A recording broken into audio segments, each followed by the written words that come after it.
Welcome to Guy Aitchison's Reinventing the Tattoo. This is a paint night with Renee Little, and if you are an artist who would be interested in beaming in, you could download the Reinventing the Tattoo app at either of the app stores, the Google App Store or the Apple App Store, or go straight to community.reinventingthetattoo.com.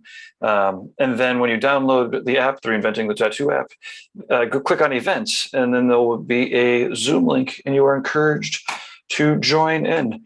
My name is Gabe Ripley, and I'm going to talk about the Reinventing the Tattoo Network just a little bit to make sure that this is all working. It's a perfect time to let us know where you're beaming in from, if this is working for you, and tag a friend if you if they love tattoos. These are always a lot of fun. Like I said, this is an art jam, so got about an hour or two of painting with Renee. If you have any questions, we're happy to answer them, and we'll be doing some talking in the background. Let's see.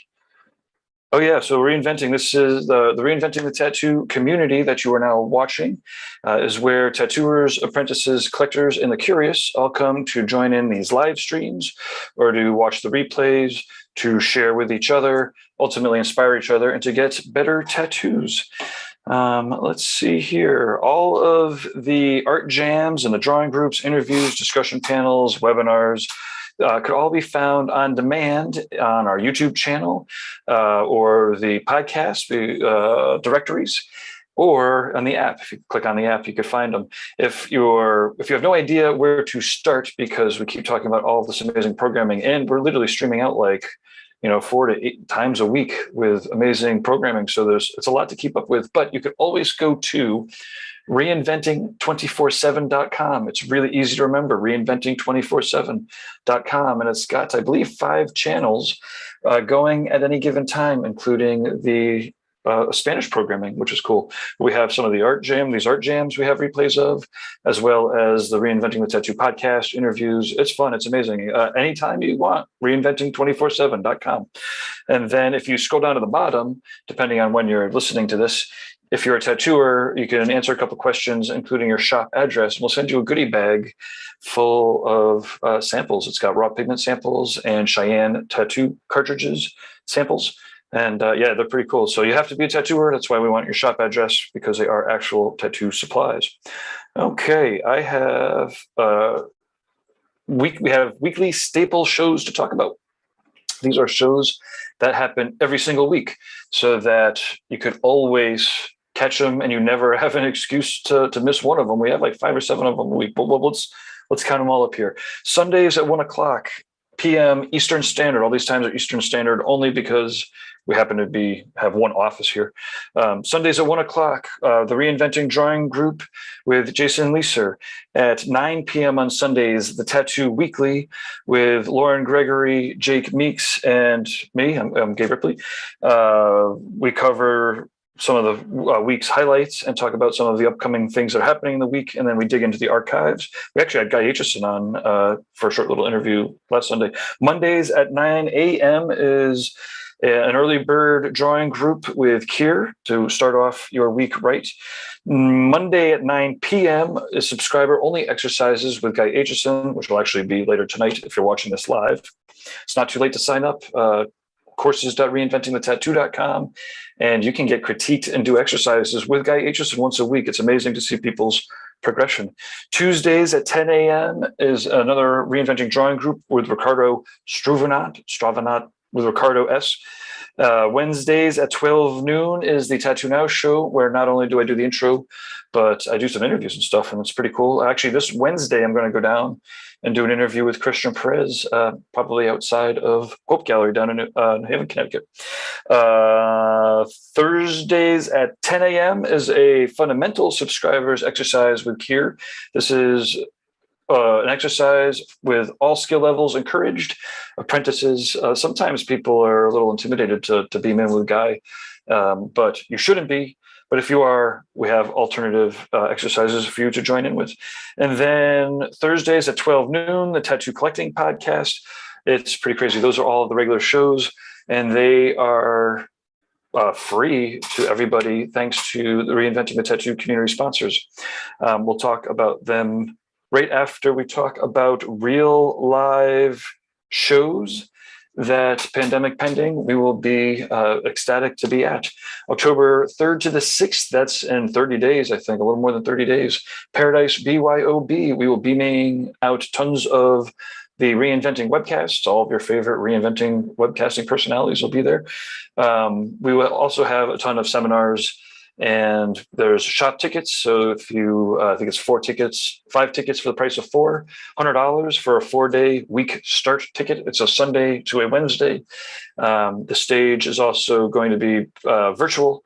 Everything's going to be virtual, so you could have your dose of paradise however you want it, either in person or over the computer. Okay, anyways, Paradise BYOB, October 3rd to the 6th, 2021. November 12th to the 14th is the Brussels Tattoo Convention. So far, so good. It seems like we'll be hopping on those tin can planes and airplanes and heading over. That's November 12th to the 14th. Nick Baxter, Ivana, and I will be doing seminars. A whole bunch of Reinventing crew will be coming over. We got our vaccine, so we're ready to do it. And yeah, Brussels Tattoo Convention, November 12th to the 14th.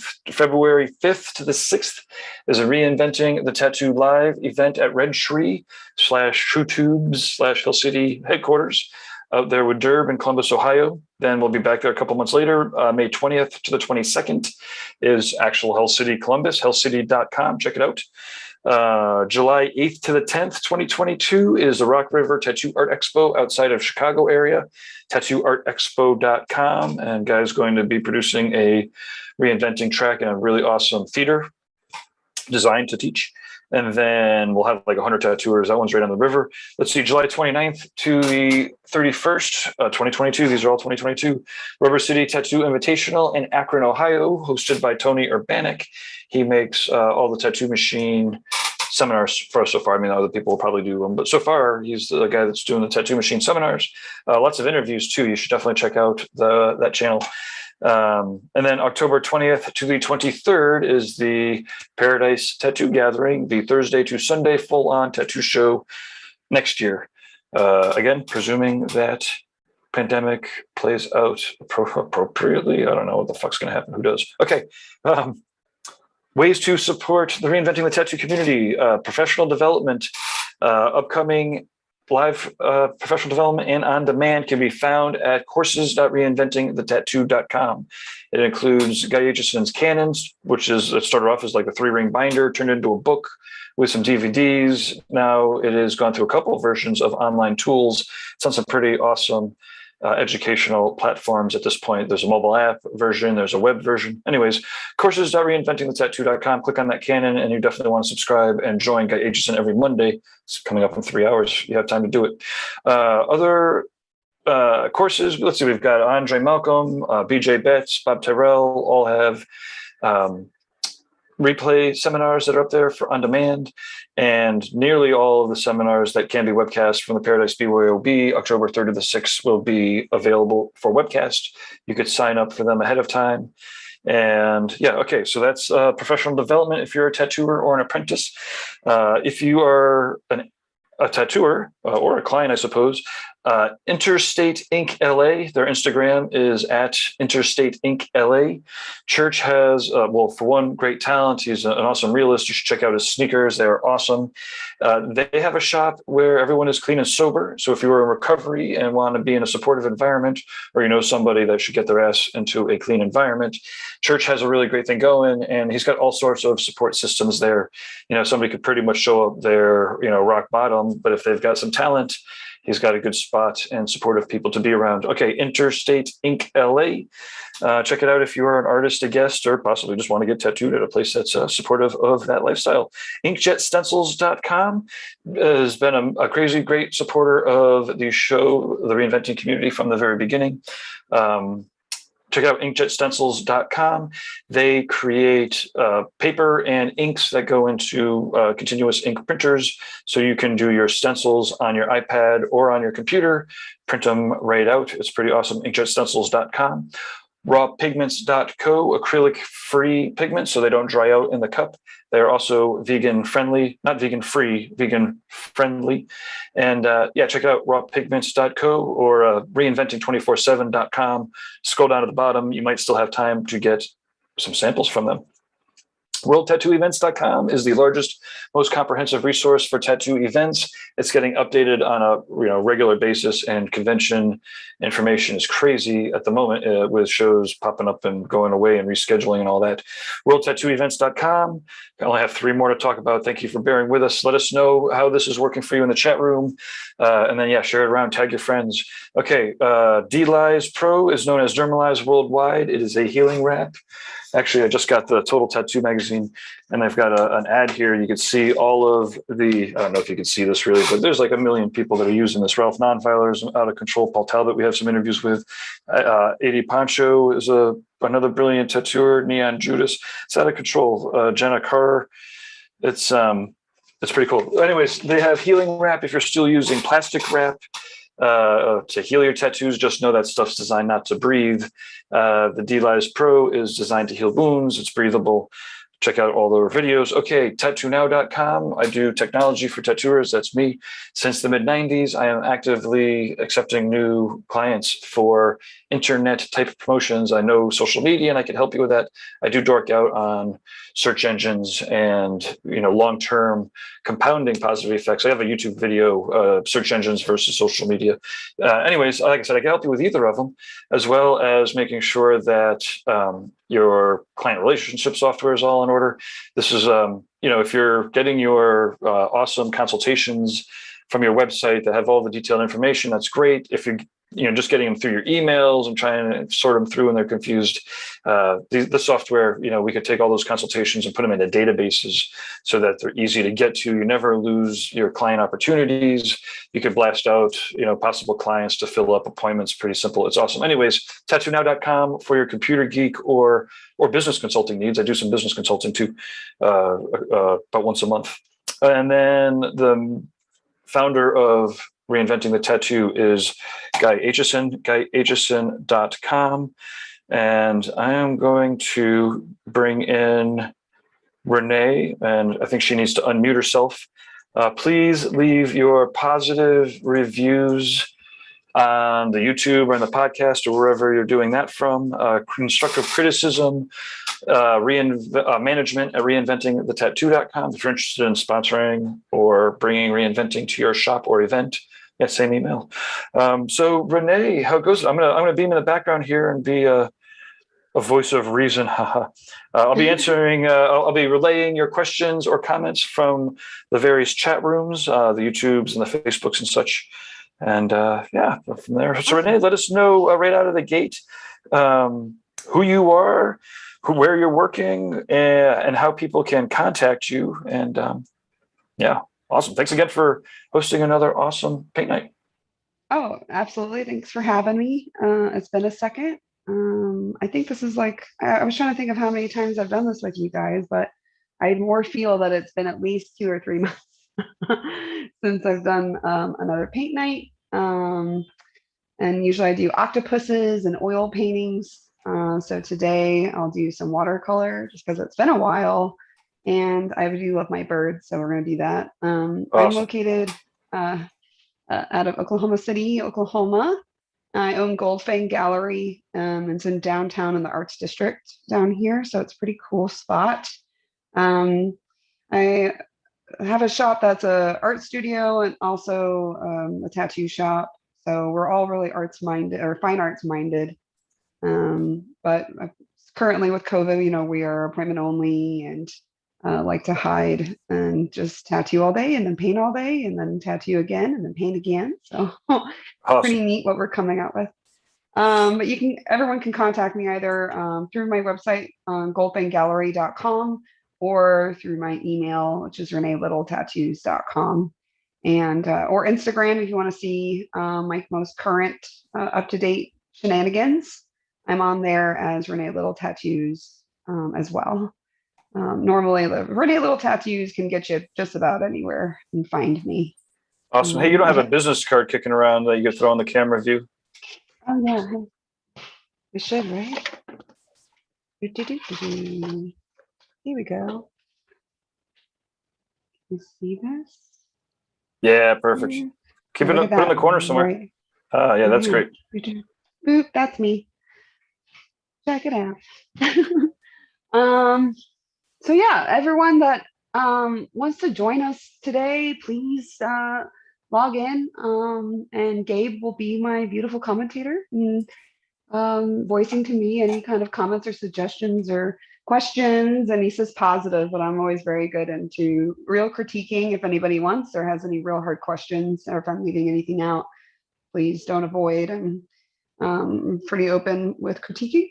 Been doing this for a hot minute, so I know I don't know everything, but I feel like lately the world's been real crazy, and it's always fun to have a paint night. It's something that I truly enjoy, and I'm really glad that I get to do this. Especially this month. Woof.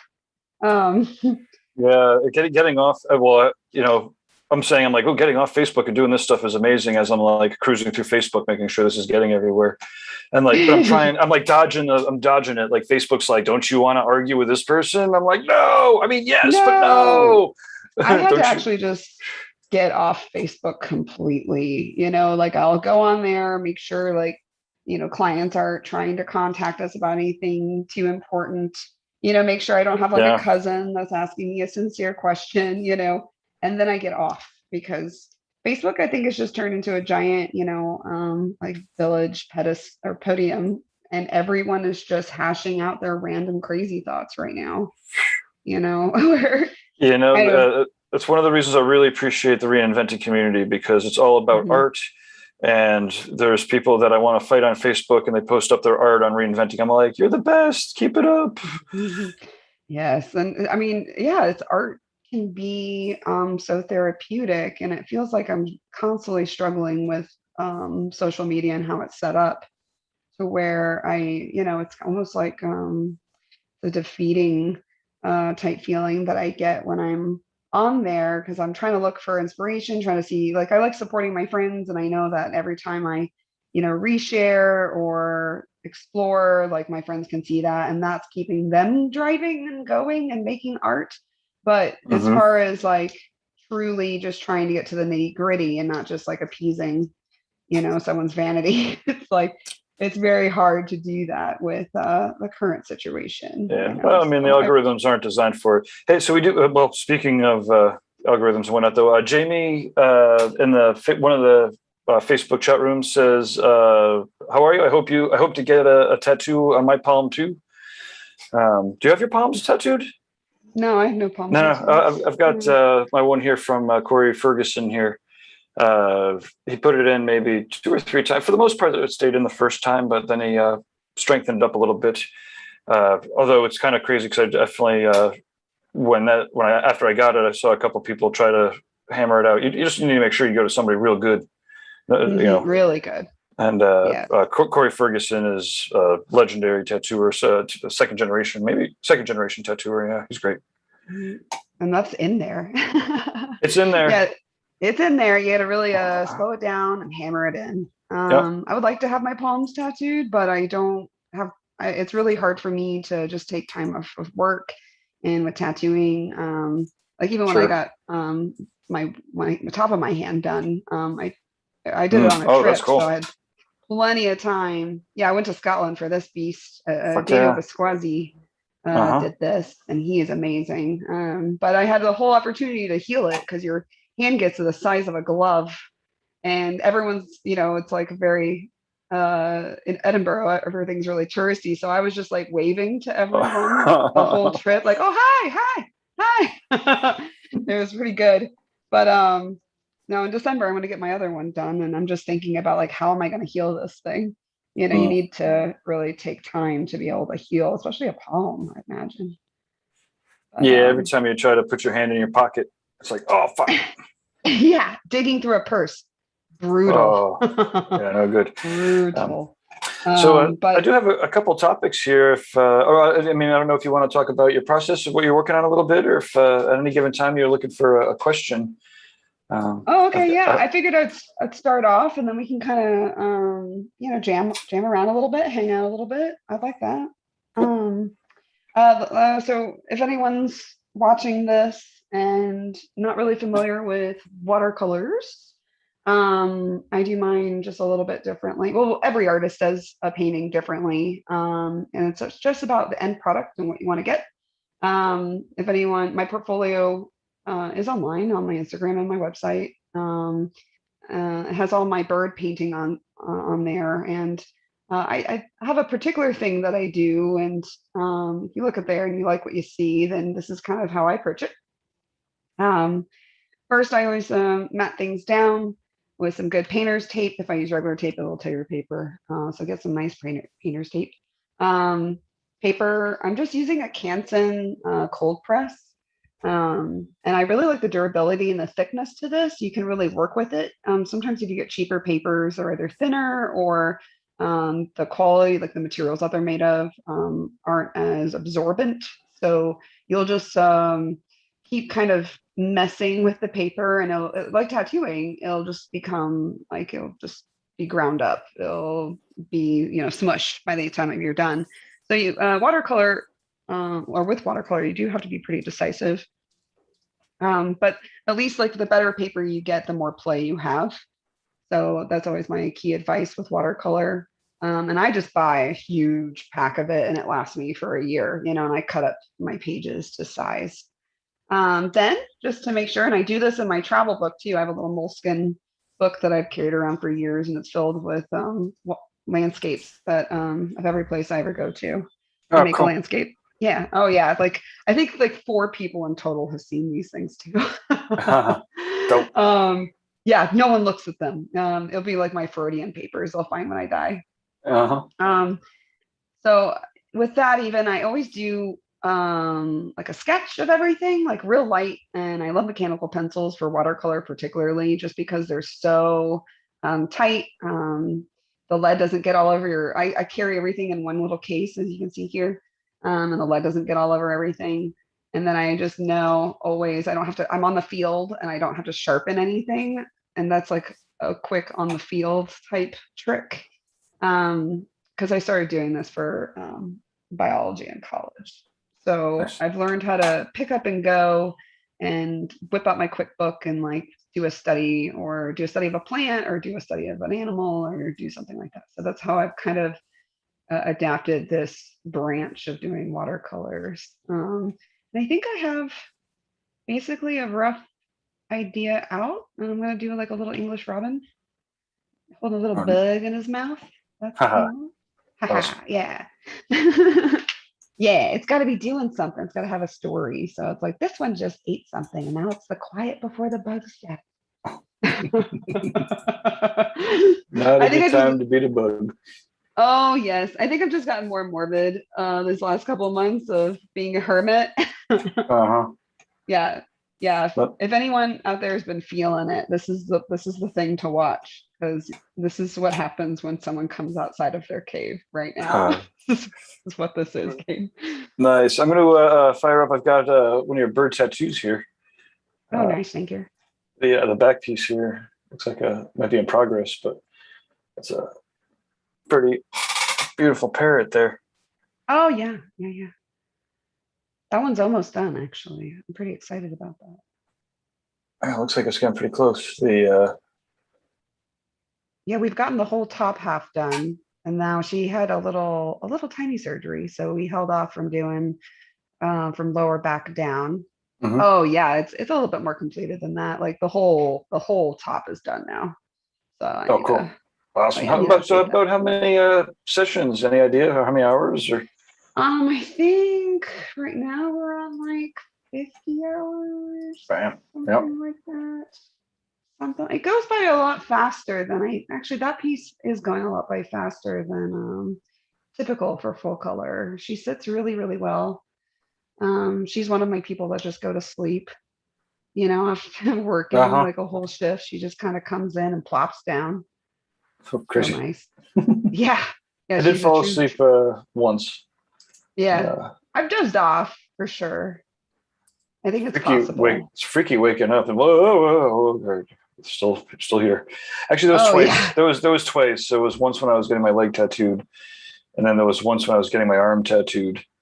And when I was getting my arm tattooed, it was because I had been awake for like too long. I flew in from Europe, and then I like took a crazy car ride, and I think I fell asleep for a good hour, like just out. Because I know I did because I was thinking at like 11 o'clock at night, there's no way I'm going to keep going. And guy's like a machine, and Right. I wasn't going to say no.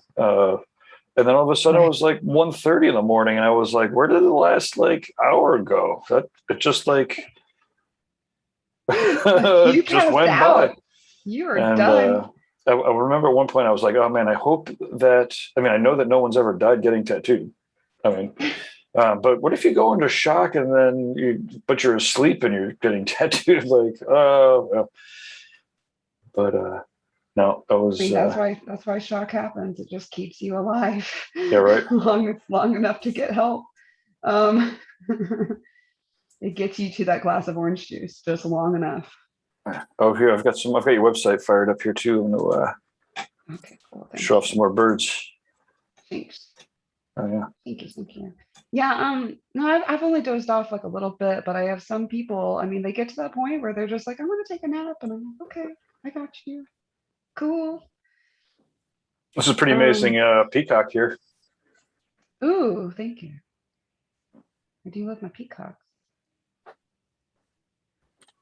Is this on the somebody that's getting a back piece too, or Oh, it just goes on to her. it It just goes goes on the on to her shoulder back. there? Yeah. Yeah, pretty. It goes under her back pretty big.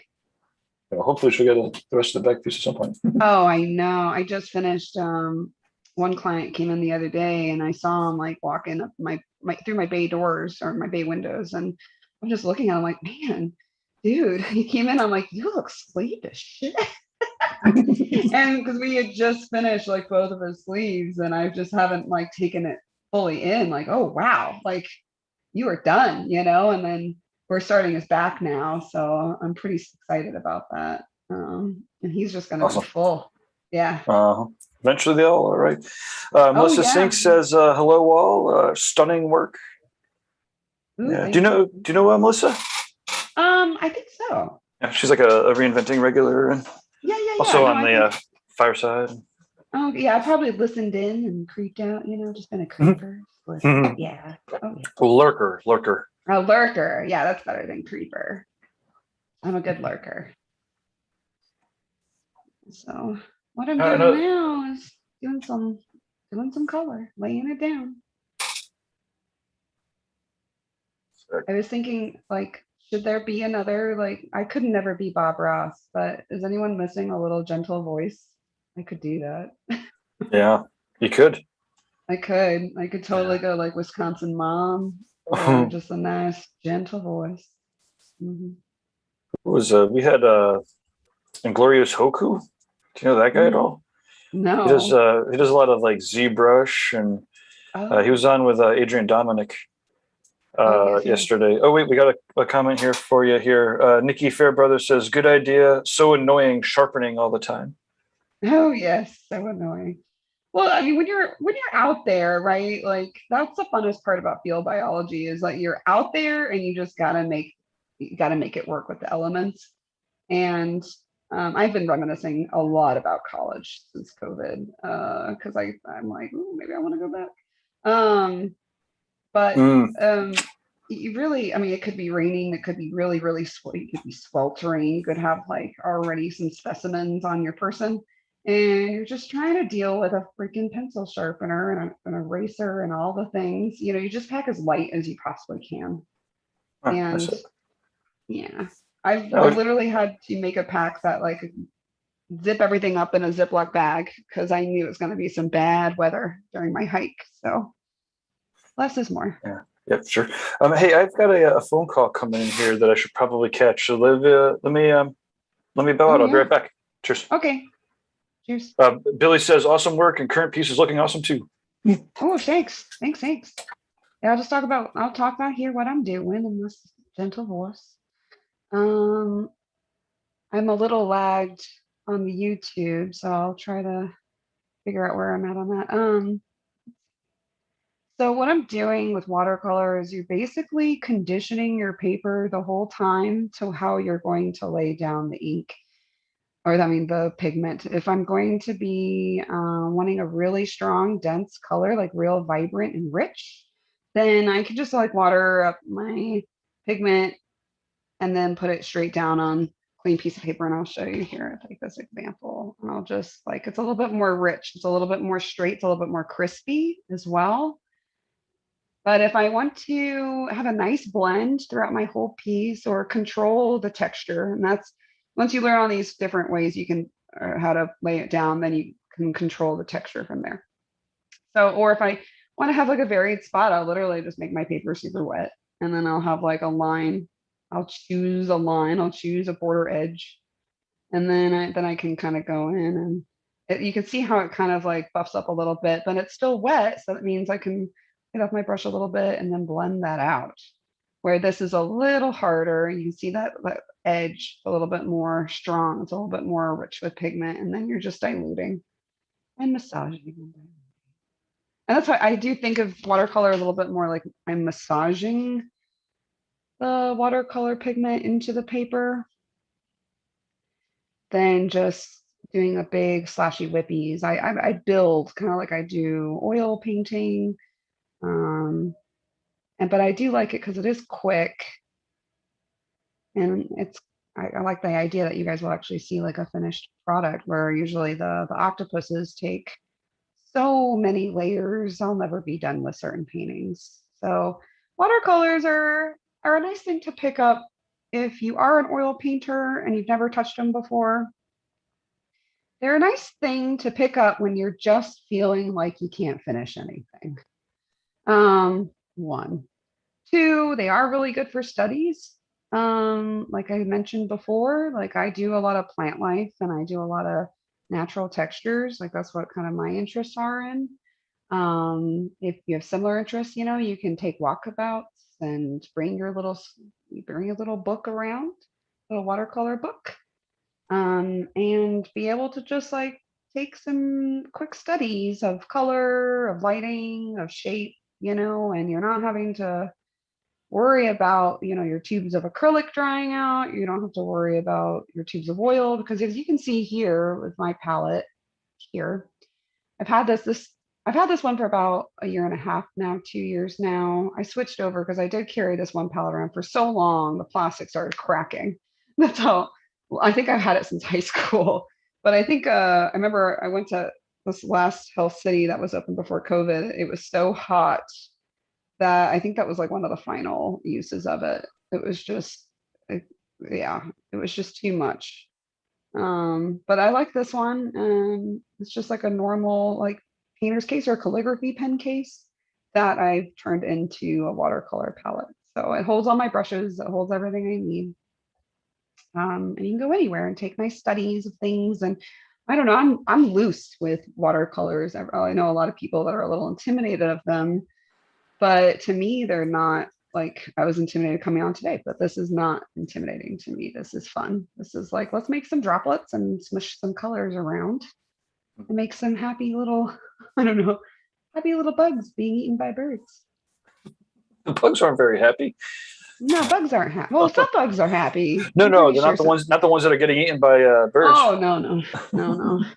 Yeah, I'm pretty sure this is going to be like a little mayfly because I love them. Awesome. Mayflies are pretty cool. Everything all right? Oh yeah, that was great. That was Kyle. We're just about to wrap up some of our promotional dots to connect. Oh, that looks cool. I haven't seen. I'm just tuning back in. Thanks. Yeah, I was trying to think of like happy little bugs. Mhm.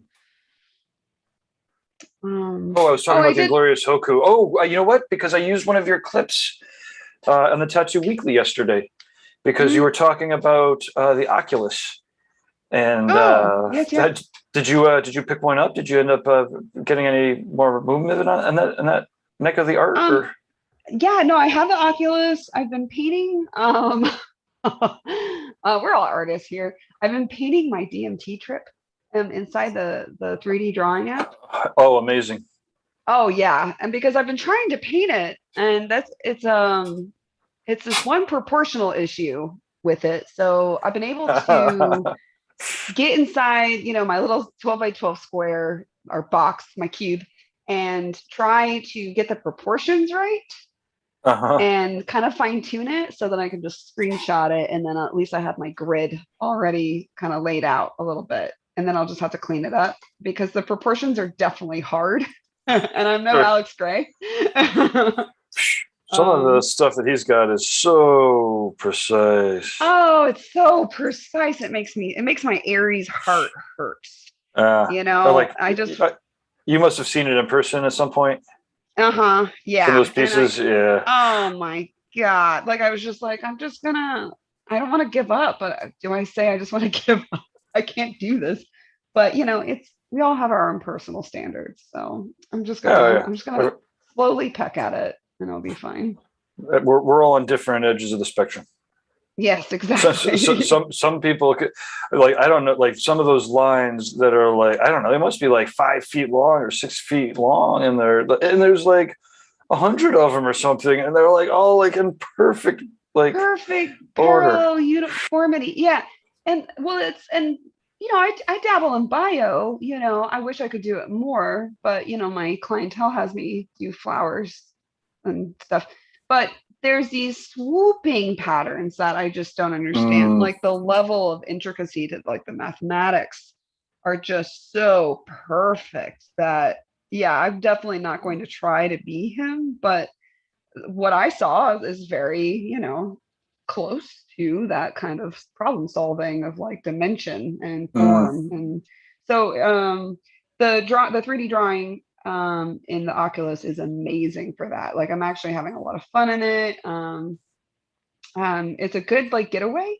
And also there's lots of just like visual walkthroughs that are like for sensory like I don't know. It's like if you're having anxiety, put the headphones on for like 15 minutes. And Um, it's like headphones and visuals too, or yes. Oh, yeah. You yeah, can yeah. hear, see everything. You just basically sit in a chair and go through this experience. And it's beautiful. And they're getting really good too, where you don't have to use the controllers necessarily. Like you can use your hands. Oh no And shit. so, oh, yeah. So my friend called me and he was like, had me download this kid game, but he's like, just wait, you're gonna love this. And so he has me videos of me like getting to the point where your hands become octopus tentacles. Whoa, Yeah, and yes. I loved it. Of course, I was like, wow. Because as it's And figuring out how your hands are moving and whatnot, it'll yeah, oh, yeah, it's technology is just out of amazing. control. It's out of control. It's absolutely out of control. But I would love to have like a bigger project with some people. Maybe that could be even like a paradise thing. Like, hey, if you have Oculus, come bring it. That's it's more likely to have. I mean, certainly we can, yeah, set up an Oculus station. I think that the other main fellow I know, is not coming.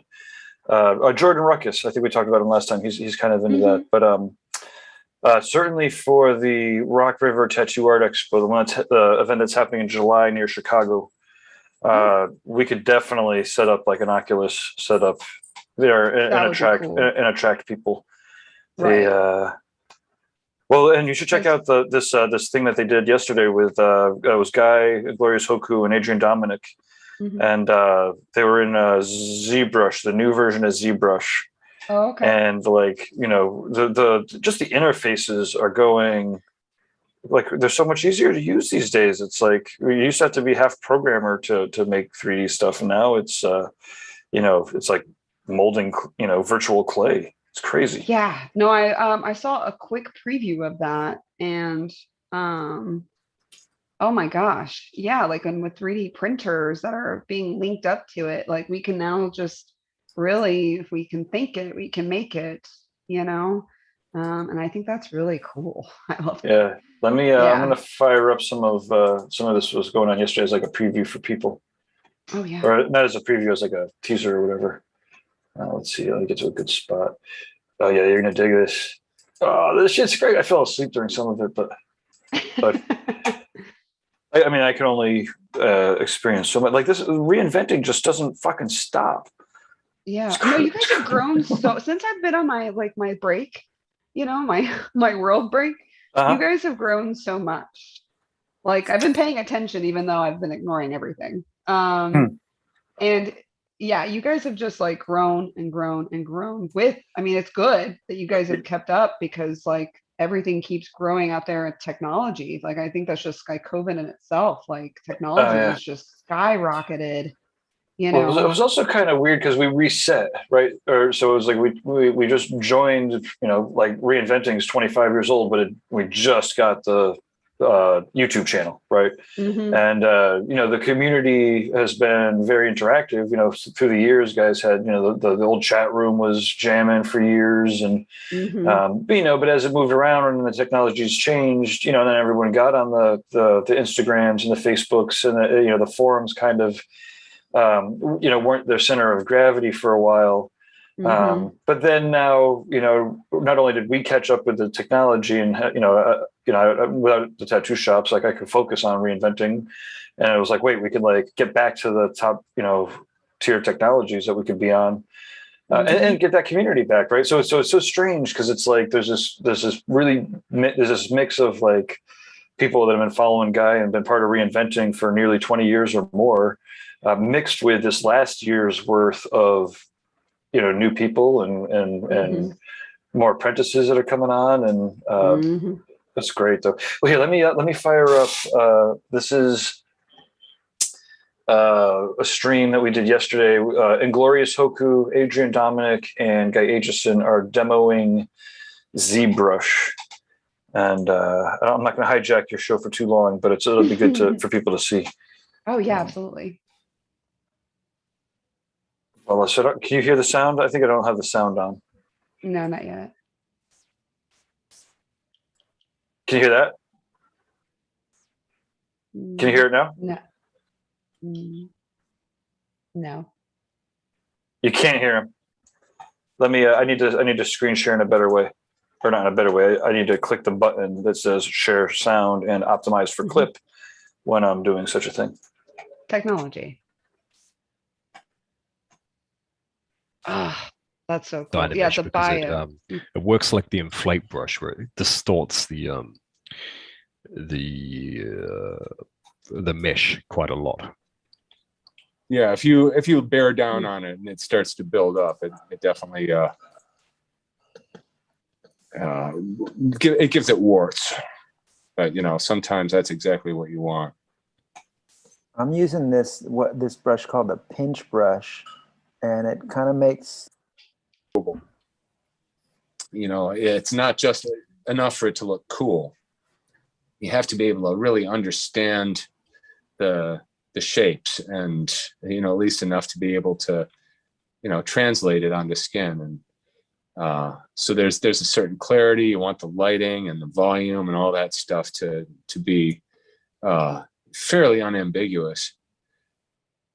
Yeah, Yeah, absolutely. It definitely needs to be readable, and that's kind of a bit of a problem that I had when I first started out doing digital sculpture for tattoos. Was so they did collabs, and they emailed the file around to each other. And so they had the three different things here. I'll show you a little bit of the last one. God, that's cool. And so crazy. I mean, I started out by literally following Guy's like instructions of building out of shells and bones with clay and lighting and everything. This just takes away. That just takes it away. That's crazy. all the sculptures that he was creating, and yeah. And I was even at that, I felt like a failure, But here it is. You can just build it. It's so look cool. at this with all three of them. So after all three of them worked on this for 2 hours. Anyways, sorry, I didn't, like I said, I was just happy that as I was looking for clips, I was like, oh wait, Renee was talking about 3D sculpting in Oculus, but it's great. So maybe do you want to talk a little bit about the difference in mediums? Because obviously, like 3D sculpting and that's completely different than this watercolor real world kind of I mean, I guess watercolors. I mean, I guess you can't call it an ancient art, but it's got to have been one of the first ways people were painting. Yeah, I mean, they figured out how to solidify pigments and then dilute them with water and then smush it around with some nice horsehair brushes, beaver hair brushes. And I mean, I think it's kind of like, yeah, it's about reference. It's about how we build. It's about how we make compositions. Everything is a tool in art. And I think, I mean, yeah, you have watercolor and it takes patience and it takes a step-by-step way to go about it. But once you know those rules, then you can break them. And I think it's the same thing with 3D art. May it be I'm putting together shells and weird things I find outside with clay and having it dry overnight and then wake up and then figure out how to light it and figure out how to paint it and figure out all these things. To then just being able to build it slowly on a digital medium. I think now we're making things more difficult to simplify them, because now you don't have to like wait for things to dry. You don't have to wait.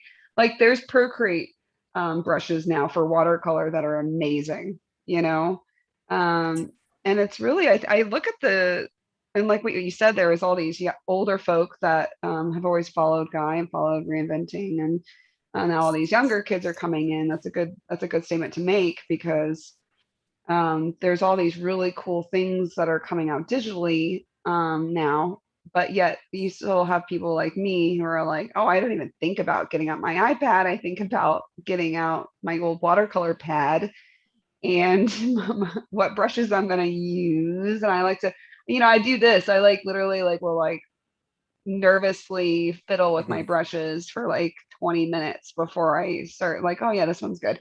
And since I can't do that with a Procreate, I just don't think about it, but this young generation is coming in and that's their norm.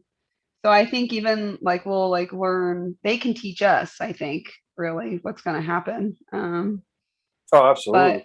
Absolutely. But and that's where, sorry. Oh no, but I think it's very important to still know like kind of what they were saying in the preview, even like why you're making those shapes and why you're doing those things. I think is really important to still know the fundamentals of where things came from, because digital stuff is just scary sometimes. Oh, absolutely. I mean, I was I dabbled with 3D modeling and art in late 90s. And, like I was saying, you had to be a half computer programmer to be able to create it, which was great because I am a computer programmer. Right. But what I, learned is that, while I might be able to create some really awesome shapes and images and whatnot, the kids there that had been drawing since they were, 5, they knew how to make the textures for all that shit, right? They knew, the right color combinations, and I'm, colorblind, and, I tried some, or color deficient, excuse me, and it just wasn't my, where I was going to be ending up naturally. So I figured I'd leave the 3D art to the actual artists. And these days, which is crazy because, for the most part, the 3D artists are still pretty geeky. But, yeah.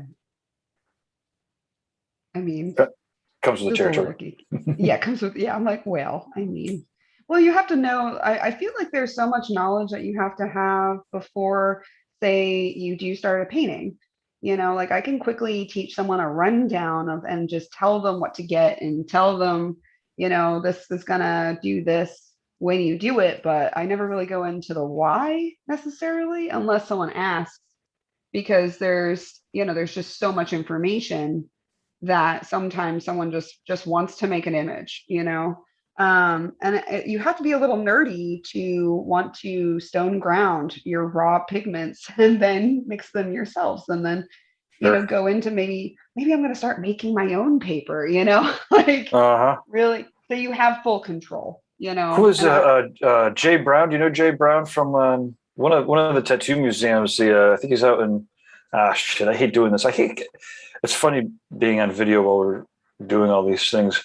But the point is, Jay Brown on Facebook, one of the tattoo museums, Jay Brown Tattoo Museum Facebook. You can find him. He has like raw pigment. He's got some actual raw. He's got like pigment that he's like, I got some raw pigments. He's going to divvy up for people to make their own, tattoo inks with. Awesome. It's pretty fun. But hey, so here's a one of these questions that we have to make supercuts for. What advice do you have for I don't know. Well, I have two questions. One is, what's the appropriate term for apprentice wannabes? And then the second question is, what advice do you have for them in this day and age? I mean, and maybe you just did, which is like, get your hands dirty and do some tactile shit. But Actually, I just had a 17-year-old come to me and ask me about that. And I will be mentoring her in the art world first. Because after talking with her quite a bit, I sent her home with a list or homework assignments, as I call them, because, she was quite young. So there's always things that younger people, I know that, older people are like, oh, you'll understand when you're older. You'll understand when you're older. I don't like to do that. I like to say there's lots of things that you don't understand until you get older. And you kind of have to like make sure that you stay, ask questions, of course, be verbal, put yourself out there. But if someone's trying to tell you something, make sure you're listening. One. Two, make sure you know what you want. And I call them young Padawans. I call them young, like they're supposed to be studying underneath us to take our place. They're supposed to either help us along with our craft and then learning, while they're doing that. But I think that there's a lot of ideas with kids coming out of school, like fresh out of school, especially now we're dealing with like even younger people. We're getting older, Gabe. So I'm like, I'm realizing, oh, wow, I'm old now. I'm like considered to be kind of an old person. This is funny. When I was when I was dropping my daughter off at college, I was thinking to myself, God damn, I'm at the point where I could see a motherfucker with gray hair and not even think they look old. Yeah. I'm like, wait a minute, no, gray hair like equates is to old. Right. But I'm like, pretty sure I'm still like 25 in my head. See, I'm definitely not of that ilk. But I got the fucking shit beat out of me a couple times, so like I definitely don't feel 25 anymore. I feel no, my body feels like it's 90, but my brain. I'm thinking even mentally too. Just no. I'm feeling my 46 fucking in my brain too. But I think that it's the human experience is designed to change, right? So right. For me, I remember and not that I'm taking what you said this way. This is a riff that I have. You just knocked me into my motor pattern, so don't take it personally. But there's a really awesome. I wish. Oh shit! You know what? I'm gonna fire it up here. It's basically a wheel of life, and it maps out really awesome the different phases of life, as well, and more importantly, the different like centers of gravity and the different purposes, right? Like when you're an infant, your goal is to like come online and kind of experience the world. You're really just kind of, you're really just figuring out what information is coming in through your senses and trying to predict what's going to come next. Ideally, food, and warmth, right?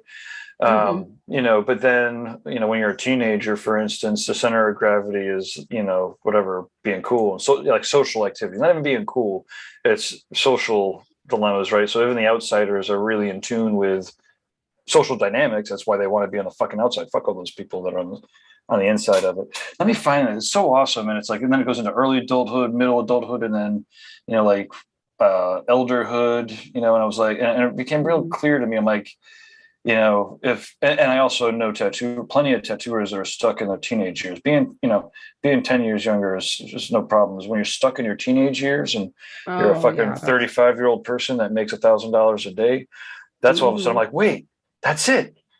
I mean, so I felt really, I'm like, I finally found this thing that explains what's going on, but really they just didn't fucking grow up. Right, they didn't grow up, right. But well, that too, after mentoring some older, some young 20-year-olds, I realized like they're the growing up, that what you're talking about has probably changed a little bit. Because 25-year-olds nowadays, like, don't know how to tie their own shoes sometimes. And Yeah, but when they we were also have 25, have access at the same time. They have access to like every fucking TED Talk and Mhm. Harvard, Harvard fucking class that they could possibly want, right? oh So yeah, but they don't care. It's, well, some of them do, and they're going to be exceptional and they're going to be wonderful and save yes, this planet, hopefully. But yeah, I think, but there's just like when I was 25, I was, a military wife, navigating across the country, handling all my dude shit. And, I was tattooing and running that business and like, I had my shit together. sure, And now, I mean, I just feel like now I've just remained the same like soul of my guess my 25 years without as many panic attacks as I had when I was 25. sure. Well, Yeah, being you're the one of the fundamentals of some of the businessy philosophies, when they're mapping out success, like the core value, yeah, your mission and core values, don't really change. I mean, they evolve. Your core mission, or they could change, I suppose. But the some of the strongest success stories, right? Your what you're trying to. The more you define your mission and your values and the way that you're doing things and what you're actually trying to do, then the more you can adapt, to the environment as it's rapidly changing.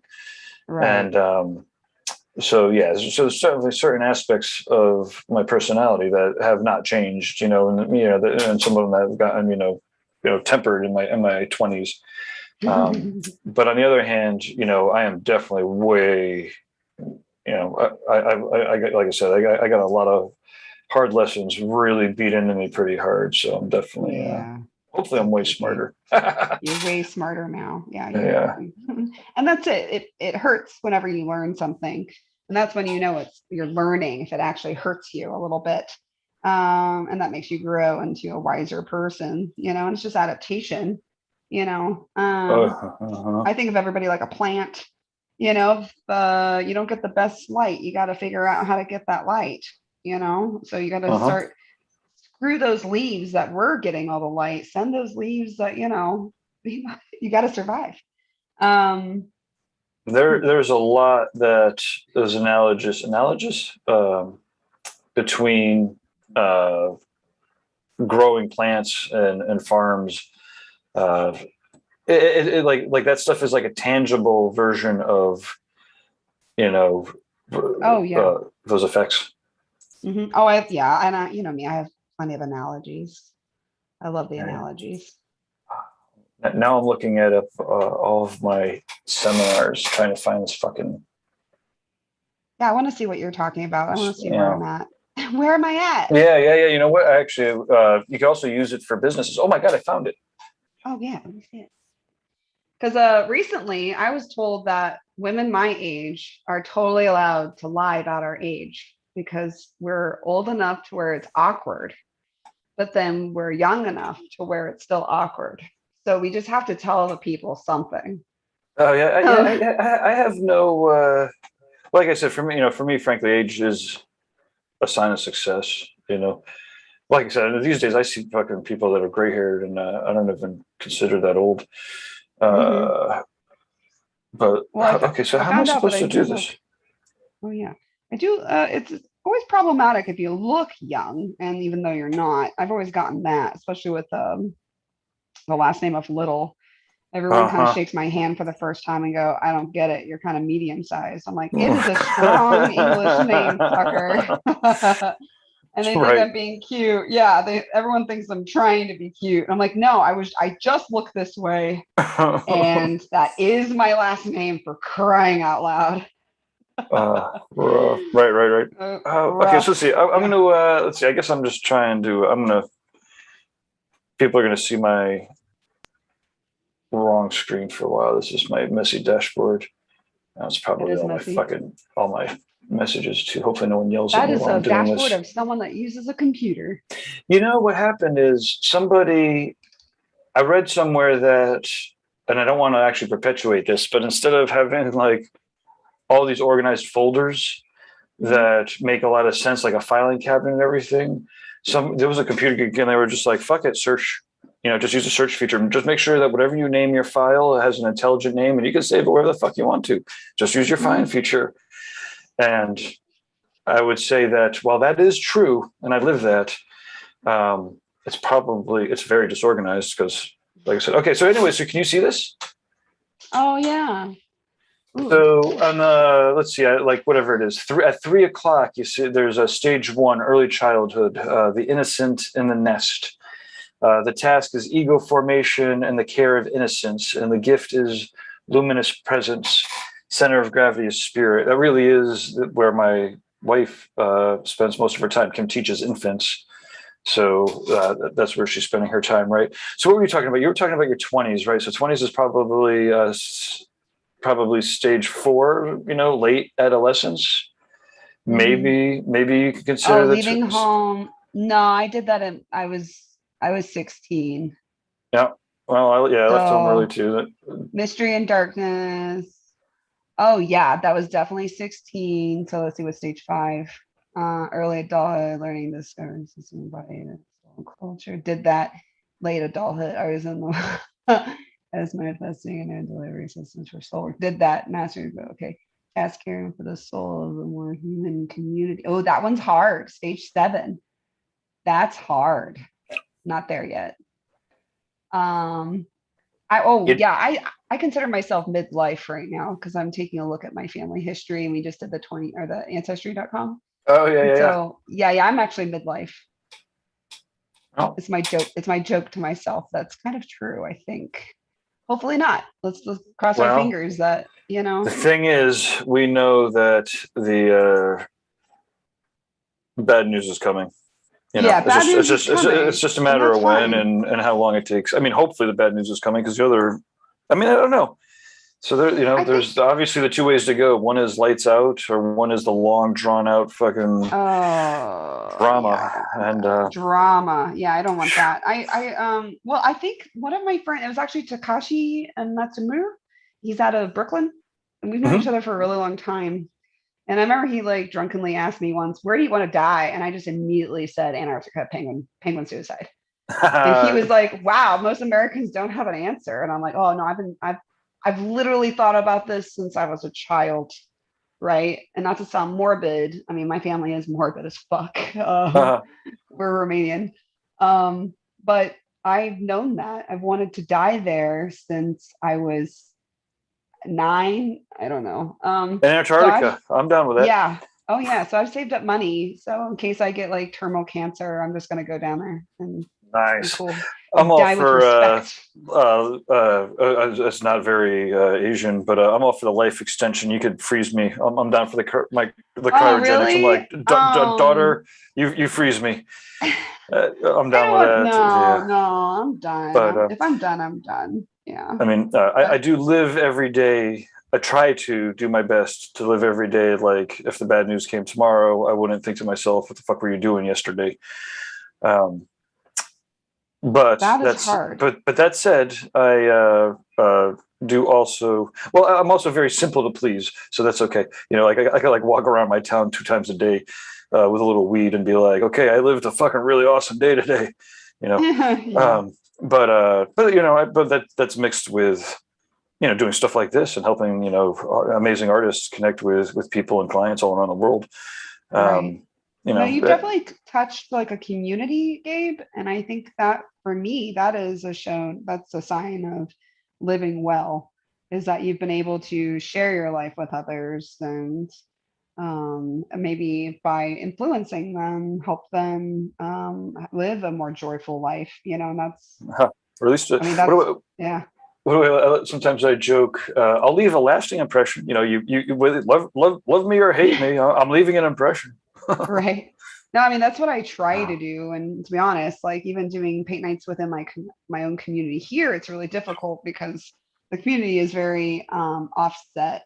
it's not very like open, I with do. COVID, number one.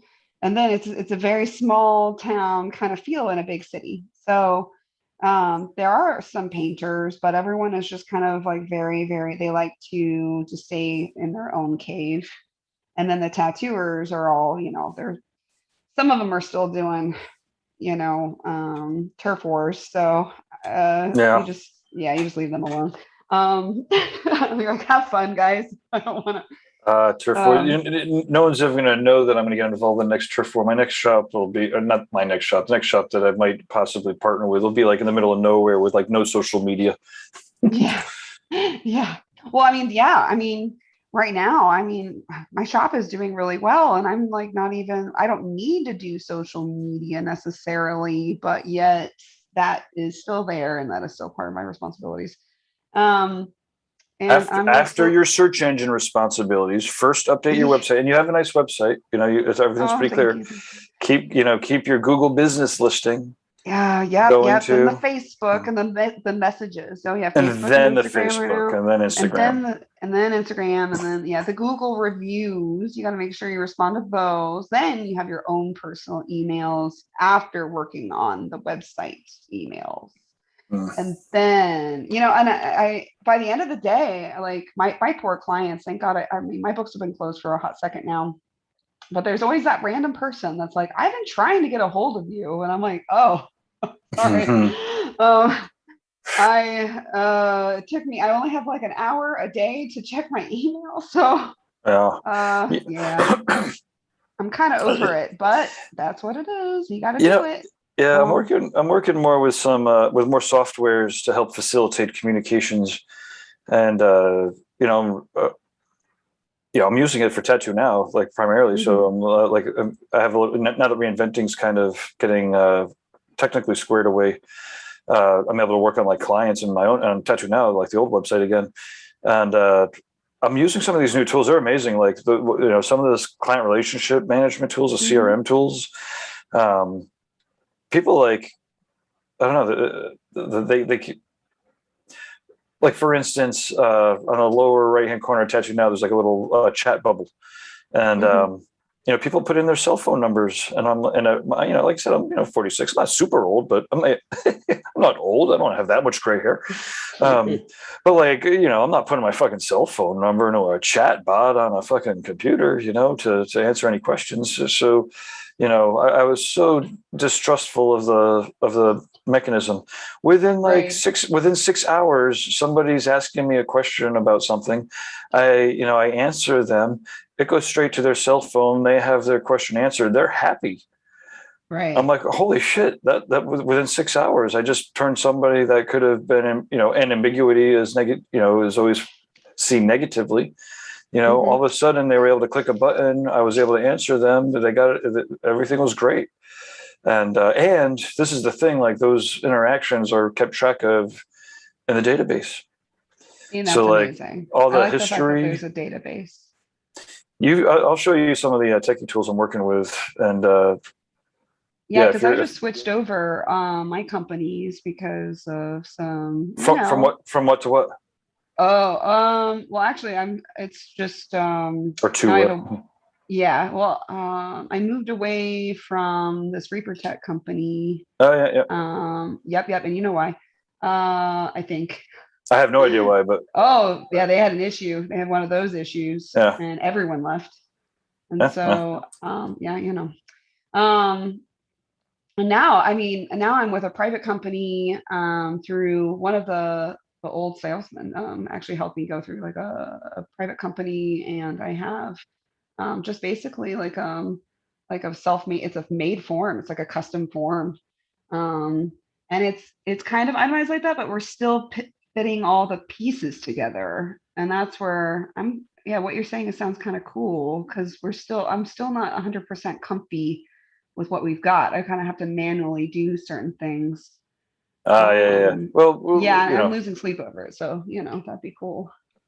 I've been using like three to four different types of softwares for this kind of stuff. I mean, as I'm consulting, I just work with different companies, or different tattoo shops. I don't know. Well, I mean, I guess they are technically companies. I mean, yesterday I said, the tattoo clients aren't real clients, mostly because like out in the real world, I charge like, $150 an hour, every hour, in the tattoo world, I don't charge that. And, except for some of the tattoo shops, so I do sometimes for like consulting or whatever. Point is, I didn't mean to say that because my client, the potential client was like, I think tattoo clients are real clients. And they're also like, I'm getting quoted real quotes from other companies. What the fuck? And I'm like, oh man, what am I doing? Like, I'm stuck in like 1998, like discount, when there was like 3 tattoo shops in the States that would actually pay, the Right. going rate for computer geeks. But Oh yeah, everyone thinks that we expect a discount or like everyone kind of, I've noticed that being an owner, everyone just wants to go through a different method. I'm like, no. You tell me a price and you tell me and show me a contract. And well, you show me this, and that's what I've go from been. there. That's what I like for for a long time now. Hey, that's what I. How much do you want? Okay, well, either I can figure that out or I can't figure that out. But like, you just let me know what works perfectly for you, because then there's no excuse for it to go anything other than perfect. Mm-hmm. But oh yeah, anyways, the CRM stuff is great, and the ways that you can have like 5 or 6 different ways to communicate all get centralized, put into one spot, right? So they've got like your Facebook messages and your text messages and your website chat bot and your and your website consultation form. Like I said, for me, I'm like I'm a little daunted. I'm like, oh man, now all of a sudden. Well, it's crazy because I've got more consultations coming in now and more communications coming. I'm fixing more problems and I'm helping more people, which is great. Mm-hmm. But I'm also getting more tattoo inquiries, which is a little frustrating not having a tattoo shop. But it's fun. Like, but I guess to your kind of point, it's not an insignificant amount of work. And putting it all together, and I'm putting together similar tools for reinventing, and it's both fun, but it's a lot of work. Right, it's all work, but it is the way that the world is going, especially now that we know what our infrastructure is like during mass hysteria moments like this. Oh yeah. And you can't have people walking in your studio. You just can't do what we've been doing for decades. It just has to change just a little bit just to keep everything kosher. I'm having a hard time keeping a counter staff, even though we don't really need one. Like still just someone to like help out with email, someone that people just don't want to, we're going through a job crisis right now. And there are a lot of people that know that they'll make more with unemployment than they will working at a tattoo shop, which, I mean, whatever happened to those young college kids, that just needed a job? Of all of the jobs, helping facilitate tattoos, is a fucking great one. Oh, it's a great one. And it's limitless. I mean, as an 100%. apprentice, I worked for everybody, and I made so much money as an apprentice, helping people schedule appointments, helping like talking to clients, like, and I sold art on the side. And I was like, man, I am like killing it. I'm going to be a great tattooer and so organized. But I still think about, like, what if I woke up tomorrow and my hands are like paralyzed? I'm like, I probably would just be a personal assistant to a tattooer or a couple tattooers and handle their emails and handle their, stuff, because it's like, it's such a cool, it is a very cool job. It is a very different job. And it has like so many different, like, I don't know. I utilize so many things, so many skills that I learned doing like professional work and I utilize them in tattooing every day. Sure. Well, and as so if a anyone, they wanted to move on, they could just do that. and as a one-person show, you kind of need to use all the different skills, right? Like, yeah. Yeah. Oh yes. Yeah, I've just been really glad that I had the craziness in my life that I have, to where I own a shop through COVID and Oklahoma and everything, Because they test you out here. I bet. I Oh bet. yes. Oh yes. It's having the shop out in Oregon for a couple of years. It was like, wow, like I mean, it's like the Wild West. Yeah, this is Yeah. just fucking crazy. I'm down with I'm down with uncertainty and risk and fucking I didn't grow up safer by any stretch of the imagination, but going out to Oregon, I'm like, wow, you guys are out of your control. Melissa says many hats.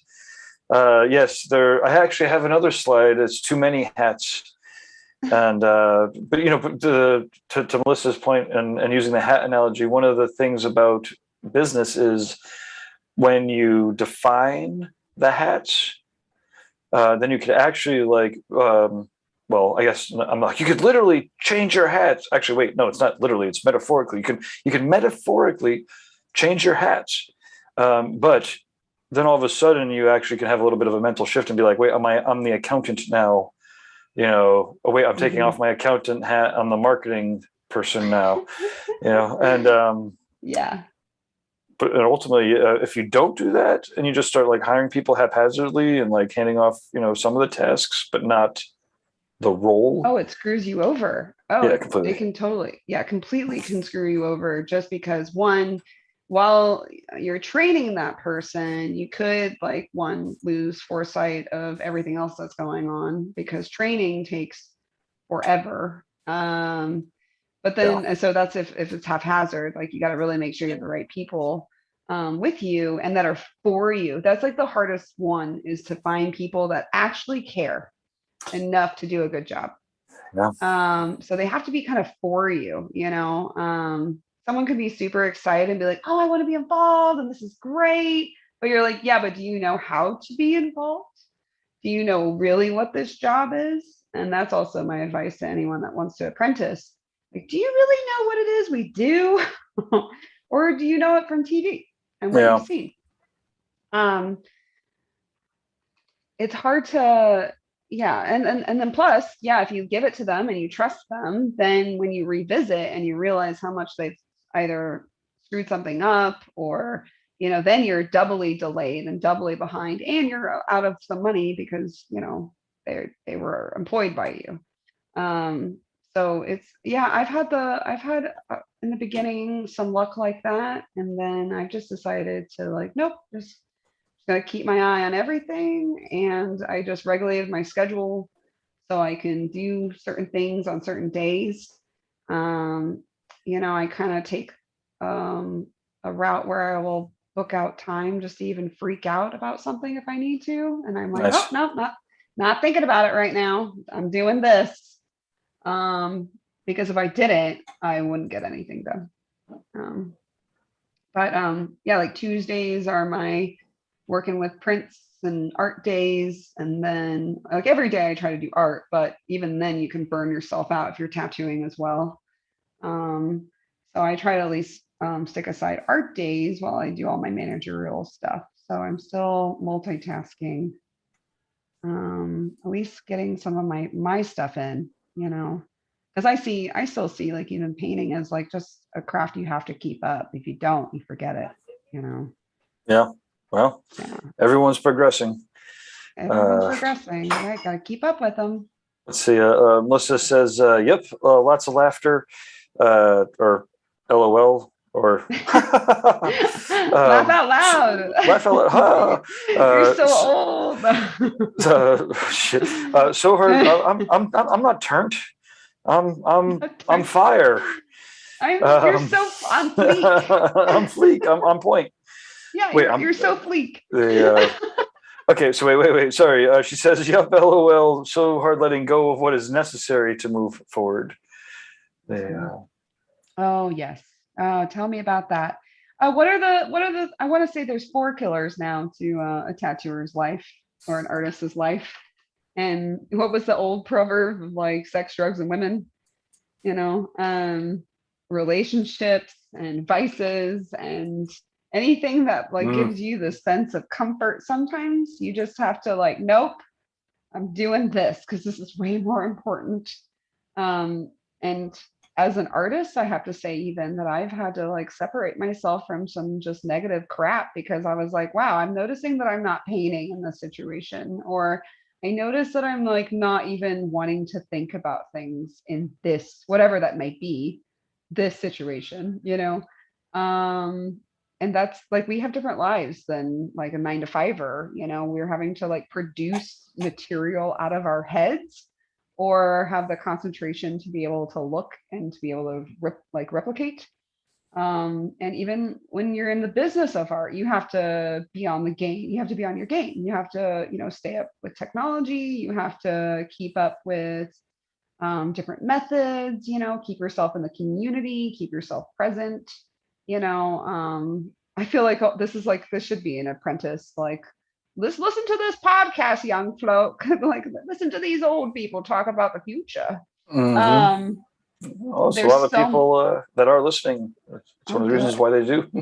Yeah, good. I'm, you know, I don't know everything, but the more you listen to a variety of people and a variety of careers, and then you learn more and more and more how you can adapt and hone in on your skills of living. You know, it's just like learning all the rules, right? So then you can break them, but you have to learn literally all the rules first. You have to know what you are capable of before you can like really get comfortable and master something so much that you change it completely and make it yours and be successful with it. So I've thankfully I put myself on purpose around people that are much more different than I, just for that. And then try to like at least keep like-minded people around me for my own self-esteem. But if I want to learn something, I'll go to a scary place that is unfamiliar. And if it hurts, then I know I'm learning. If it's difficult, then I know I'm learning. Just like, again, get back to the biology, like, you know, if you're exercising, the pain is often, not always, but often the sign that, you know, you're becoming stronger, doing what you're supposed to do. Yes. Oh, yes. And then you should, I'm trying to find the nice subtle way to express it, but like, and then sometimes when, like in fact, that's the only, that attitude does not ensure that you'll get through anything, but you will not get through everything without that attitude. Right. At least you'll have a good go at it and you won't be crying at the end of the day. Because I can admit, I mean, my apprenticeship was a long time ago and it was different than what these kids are having today. I'm just saying that. Wow. It's just different now. And I'm glad that it's getting, you know, people are not as abusive and people aren't, you know, I mean, I learned, was the only girl in downtown St. Petersburg, Florida. So I learned in Florida, you know. Just the Florida man was my client. The Florida man was my coworker, you know. Like, sure. I worked with a man who didn't blink ever. Oh, shit. Oh yeah, and then I got to watch his ass get beat for fucking freaking out. And that was hilarious. But that's Florida, you know. And I remember so many times I just wanted to cry, but because I was scared for my life. Right. Sure. Yeah. But you just kind of like learn over time that that's a reaction that doesn't actually have to happen. You can just like take a look at what's really going on, look at what the reality is around you. And I was able to always get out of those situations because I was able to crack a joke at the person who was being terrifying and resolve the situation and calm it down. Like, and nowadays, like, even if you tell them to clean something, they start crying and you're like, where are you going to go in life with that kind of attitude? You know, like, no, they're going to reach a point of adulthood that they're going to meet the wrong person who just does not care. Yeah. And I'm very caring with everyone in my environment. Like, probably annoyingly, they say it's like, Renee, just calm down, we're fine. I'm like, okay, all right. But it feels like, if you think about it, you know, the way that the energy was flowing was not in the appropriate direction. Yeah. And and I don't know. I want to have hope for these younglings coming into tattooing. And I told this girl this, like, I really, really, really want the industry to be flooded with creative, honest artists that have a good work ethic and that see everyone as an individual, but yet like we are all like here under the same principle. We're all here, like let's all respect each other. Let's have fun. Let's play in the same sandbox together. But then there's all this other stuff. Like there's still felons. There's still sexual predators. There's still, there's all these people. There's all these elements that are still here with us.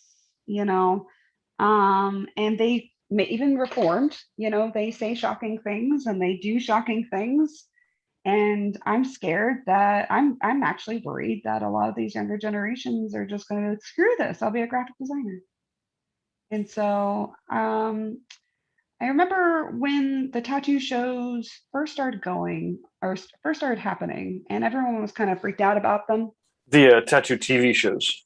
Yeah. Oh, right, Yeah. right. The TV shows. The more popularized, like the more produced. I'll say Yeah, that. Miami Ink was the first Miami one. Ink, Yeah. right. And there was an article. I can't remember who it's from. She was hilarious. She said something along the lines of after the floods, because everyone then was becoming a tattooer, and we were, 2006 was a huge wave of tattooers coming in Florida that I remember, and it was getting pretty heavy. Like a lot of people were starting, because there wasn't enough work and there was too many tattooers, and someone said that like once the floods recede, then the true wizards will still be standing. And I feel like that's kind of happening. Like there's like a handful of really cool people coming out doing really cool stuff that are the younger generation. But I feel like, yeah, some of us, third gen or fourth gens, I guess, are just like holding on. Like, yeah, we're here, we're still here. We're a little older now. There's no one really younger underneath us, but we're still here. Because I know several people that are like, nope, I'm never going to take an apprentice. Screw that. And honestly, after my last two that, just decided it wasn't for them, I'm like, I think I'm done. I have like 2.5 really good ones that I'm really proud of that I've gotten to influence. And they're doing great. I'll be seeing one of them actually next month or this month. Now that it's September at the Explorers Convention, we're going together. Awesome. As mentor and apprentice. Even though he's like he's on his own. He's great. Sure. Yeah, he's a big boy. He's all grown up. I think it's like wow, like these are my people. I trained these people, and that is it. And thank God they're doing great.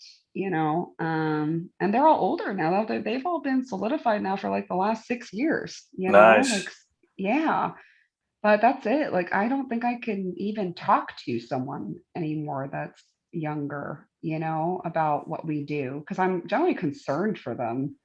Well, for the sake of argument, because I love the sake of argument. Yes. You don't need to take, apprentices don't need to be, well, because we're arguing, maybe they shouldn't even be 17, right? Like the last couple of apprentices that I brought through off the map were illustrators. Oh, yes. They'd already been illustrating, they had gone through, like they weren't in their, I don't know. I mean, I don't know what their exact ages were, but they might not have even been in their 20s. And then the other one, another one that we were attracting was, and he actually has learned to tattoo. He wasn't off the map because we blew apart before then. But he was like he might have been in his 50s. Frankly, Eric Talbot. Everyone should check him out. His Teenage Mutant Ninja Turtle artist, and he learned to tattoo when I swear he was in his mid 50s. Another apprentice that we had that whatever typical story of not getting along anymore, but he learned to tattoo 9 to 5, Monday to Friday. Oh wow! How about that? 9 to 5, Monday to Friday. Changing the game. I like that. Yeah. That's why, yeah.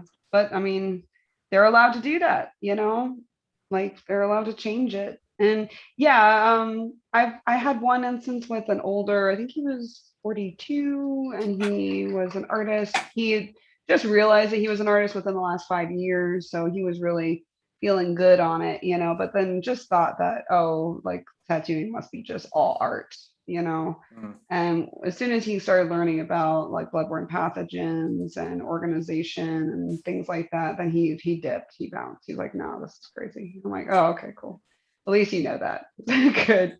But Yeah. no, I think you're right. Like maybe they just should not be young. The girl that I'll be mentoring, I tattoo her mentor. And she's already in a charter program that's like she's pretty like an exceptional child. Awesome. Yeah, but I mean, I so to kind of help her along until she realizes probably this is not for her. I'm just going to teach her everything about art Yeah, cool. and Well, I mean, style and everything. yeah. I mean, I am Yeah. all for anybody who wants to, give to the art of tattooing to engage with it. And I mean, obviously, I'm good friends with hundreds of, well, maybe not hundreds of, I'm not good friends with hundreds of people, but I understand. I interact with hundreds of artists, who learned to tattoo when they were, teenagers and early 20s. Right. And certainly you can do it and you can be awesome at it, no question about it. But it's going to be harder and harder and harder and harder, as the pool of people that want to become tattooers, rises in skill level. Then it's just going to be harder, right? Like, I'm not saying that an 18-year-old can't do it. I'm just saying that, 20 years ago or 10 years ago, even, the 18-year-old wasn't competing against a Teenage Mutant Ninja Turtle illustrator. But now, Right. now that said, one of my favorite things is to watch illustrators look at tattooing and see, ooh, I can make a lot of money at that, and get chewed up and spit right back out because, they saw the money in it. They didn't see the beauty of tattooing in it. Right. They weren't in love with tattooing. They are in love with what they think what they see the money, they see tattooers folding their arms in a certain way and looking cool on the TV. They see the fashion, they see the glamour, right? Not the illustrators. The illustrators see, half-assed artists that barely know composition, making like, some pretty good money. Well, yeah, I know like, several graphic designers too that have done that have come over to tattooing and are amazing, Yeah, and I'm glad that those guys are here because they're changing the game about composition, Absolutely. Yeah, talking about boldness. I mean, I think it was like I was such a young, and do you remember Kool-Aid? Oh yeah, of course.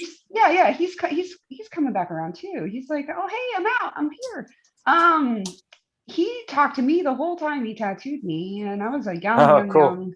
Yeah. Oh, he was so nice. And he knew my friend Scott Lucas, who owns Rebel Reprints, and we worked in the same town together. Nice, because all those guys are really nice and informative, and they were so much cooler than who was apprenticing me, who's now dead, so I can say that.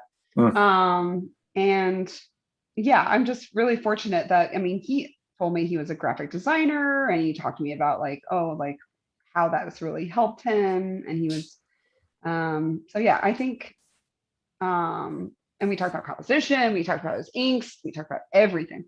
And I do think it's really important for a young apprentice to have a job that is somewhat within this field beforehand. Yeah, like a art work for hire kind of a thing. Right, because then you get to learn professionalism too. So your person that's teaching you how to tattoo isn't having to teach you everything. Sure. Because I don't know one single person, including myself, that's not in their right mind that wants to apprentice. Like it's hard. It's Sure. Another job. You're responsible for someone else's safety and well-being while they're in your studio or not. It's difficult, and the more that we don't have to teach you, the better. Yeah, 100%. 100%. But that does not mean go and get a tattoo machine and try to learn yourself. That is not at all what I mean.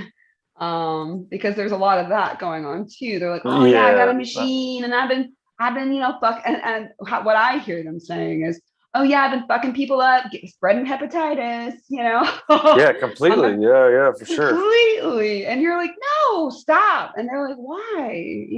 Isn't that what I need to learn? I'm like, no, baby steps. I actually had a friend think that we were torturing our apprentice because we weren't teaching her how to tattoo within the first 6 months.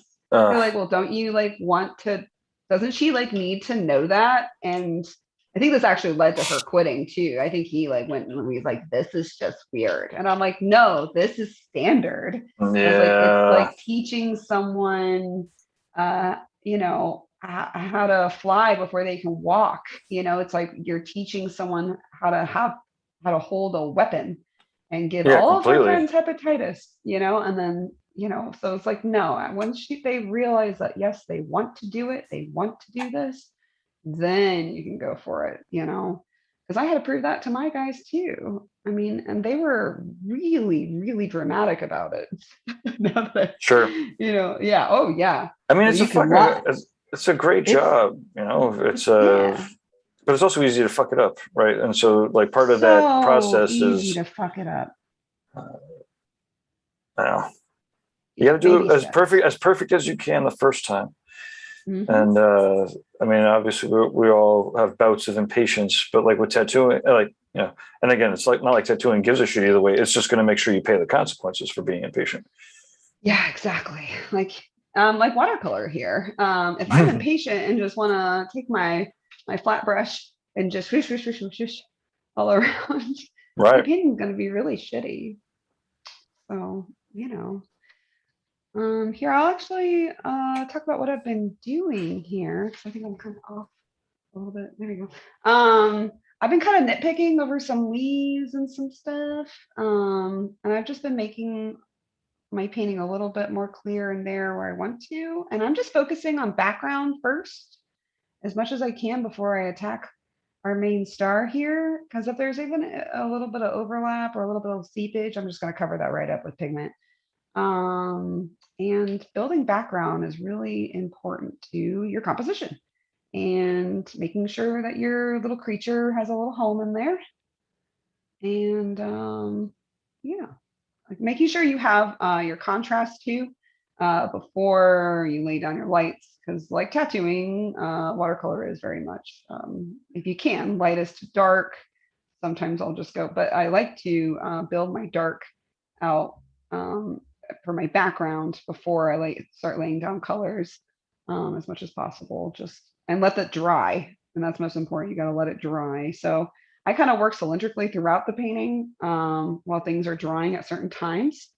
And that's also another little tip, that if you're doing a painting and you've overworked an area or an area is too wet, literally just stop it. Just stop touching it and go work on something else and then come back to it while it dries. And watercolor is nice like that. You just keep moving.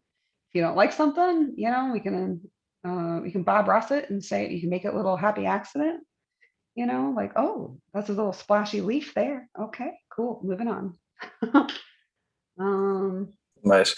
Hey, Flo Hebdo in the chat room says, when the student is ready, the master appears, quote, is a quote from somewhere. I'm a 38-year-old apprentice, and glad that I took my time to grow, learn, and have my life experience to bring to this industry. Oh, beautiful. Wonderful. Yes. That's actually a very good point. I asked the wee one what she wanted to do with her life. And she hopefully is writing that down. I hope she's watching this too. I hope she's writing that down on a nice list about what she wants out of life, what she wants to do with it. I know a lot of people haven't had to do this, but I feel like the year that I started tattooing and the environment that it was in, and I know it's changing, but trust me, it's really hard to change old conditions in your head. I had to give up basically everything I liked doing. I liked, partying. I liked dating. I liked, free time. I liked the flexibility of traveling, and the busier you get tattooing, the more that you put into it, the more, wanted you are from your clients, the more that you put into your work, that kind of goes away. I'm not 40 yet, but I look at my other friends that are my age, and I have to compare a little bit, be like, oh wow, okay, I've chosen a different life, is what I have come up to. Like, because yes, I am in Oklahoma as well, and everyone gets married and has babies here. But I mean, for this career, it's hard to do certain things like that. And I always think of, I think it's South Korea that has developed the term Simpo life. It's I think it's either Japan or South Korea, but it's basically based off of your work and your education, and basically the things that you have to give up. Like, you have to give up the simple life of things. Like, you have to give up like relationships. No one dates. No one's having kids. No one's doing these things, because surviving in a certain kind of work environment or survival environment, you can't do those things.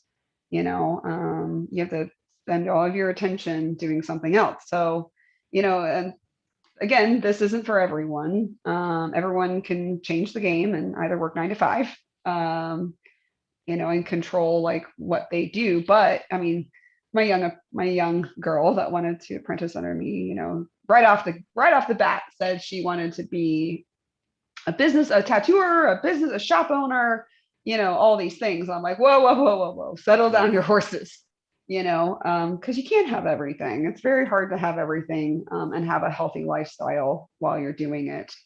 Like, my sister right now has, I think, a lot in her life. She's got the career, she's got the husband, she's got the kid. But man, oh man, will you talk to her about being stressed and tired? Oh shit. Oh yes. No. So it's all about where you want to put your energy, and life is like a big scale, like, where do you want to divide this stuff out? So I feel like being a female tattooer in Florida in early 2000s, you had to make some decisions, and I was already kind of a weird punk rock chick with a pickup truck and just ready to spit fire. So that worked for me, but I couldn't imagine my beautiful dainty cousins doing what I do, or it's just a kind of a different approach to life, which is super fun if you like that stuff. But I always, just take a good look and ask yourself what you want, and then try to figure out from there, like, how you're going to go about it. Yeah, I mean, as a tattooer, you are going to get it. I mean, part of your job is to help people become who they want to be, right? So that, if you're good at it, that means you definitely could be who you want to be. And like, if you don't know, or if part of what you want to be is unhealthy, that's going to be amplified, along with everything else. Exactly.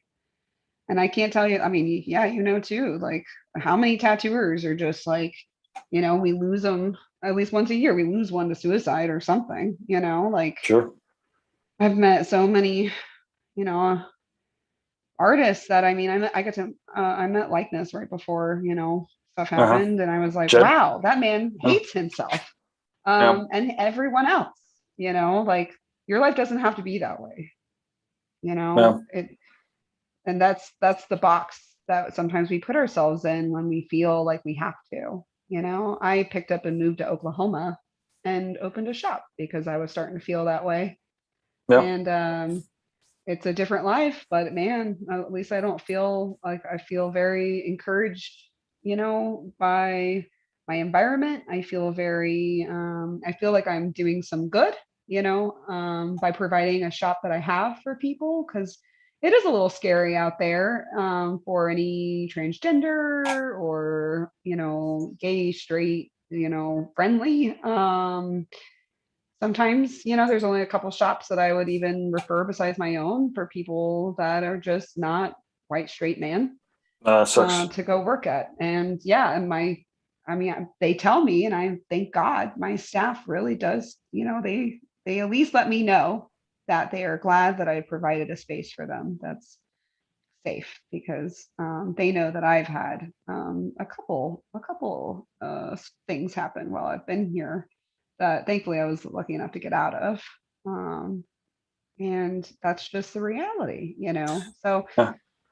I we mean, can always change our environment. it's one of the things that I love about, I think I said this earlier about tattooing, is that it enables everybody to participate. It doesn't care if you're gay or not, or straight, or, tattooing will allow you to express, well, tattooers express their artistic sensibilities, with clients. Yeah, the good news is, or at least it seems, is that the tide is changing. I follow the Google News. For the Tattoo Weekly, we try to pick off what's in the news, and for the most part, it's like celebrity bullshit. But one of the things that strikes me is at least twice a week, if not 3 times a week now, there's an article about LGBTQ, whatever, a non-white dude tattoo shop opening up specifically, so that there's diversity and people could feel comfortable in different places. And it's obviously it's not close to 50-50 yet, and it shouldn't stop until it is.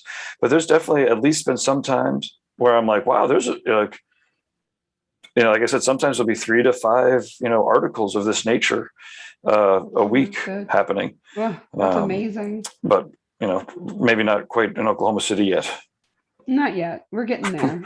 We're getting Awesome. there. And I mean, the cool thing is like when I got here, it was a very strange, it was just so new that there weren't any like foundational rules that I was used to. Like there's rules, and I was used to Philly 6th Street rules, and I was used to Tampa Bay rules, and I was used to like there's rules in which shops like interact with one another, and Sure. that's what keeps things cool.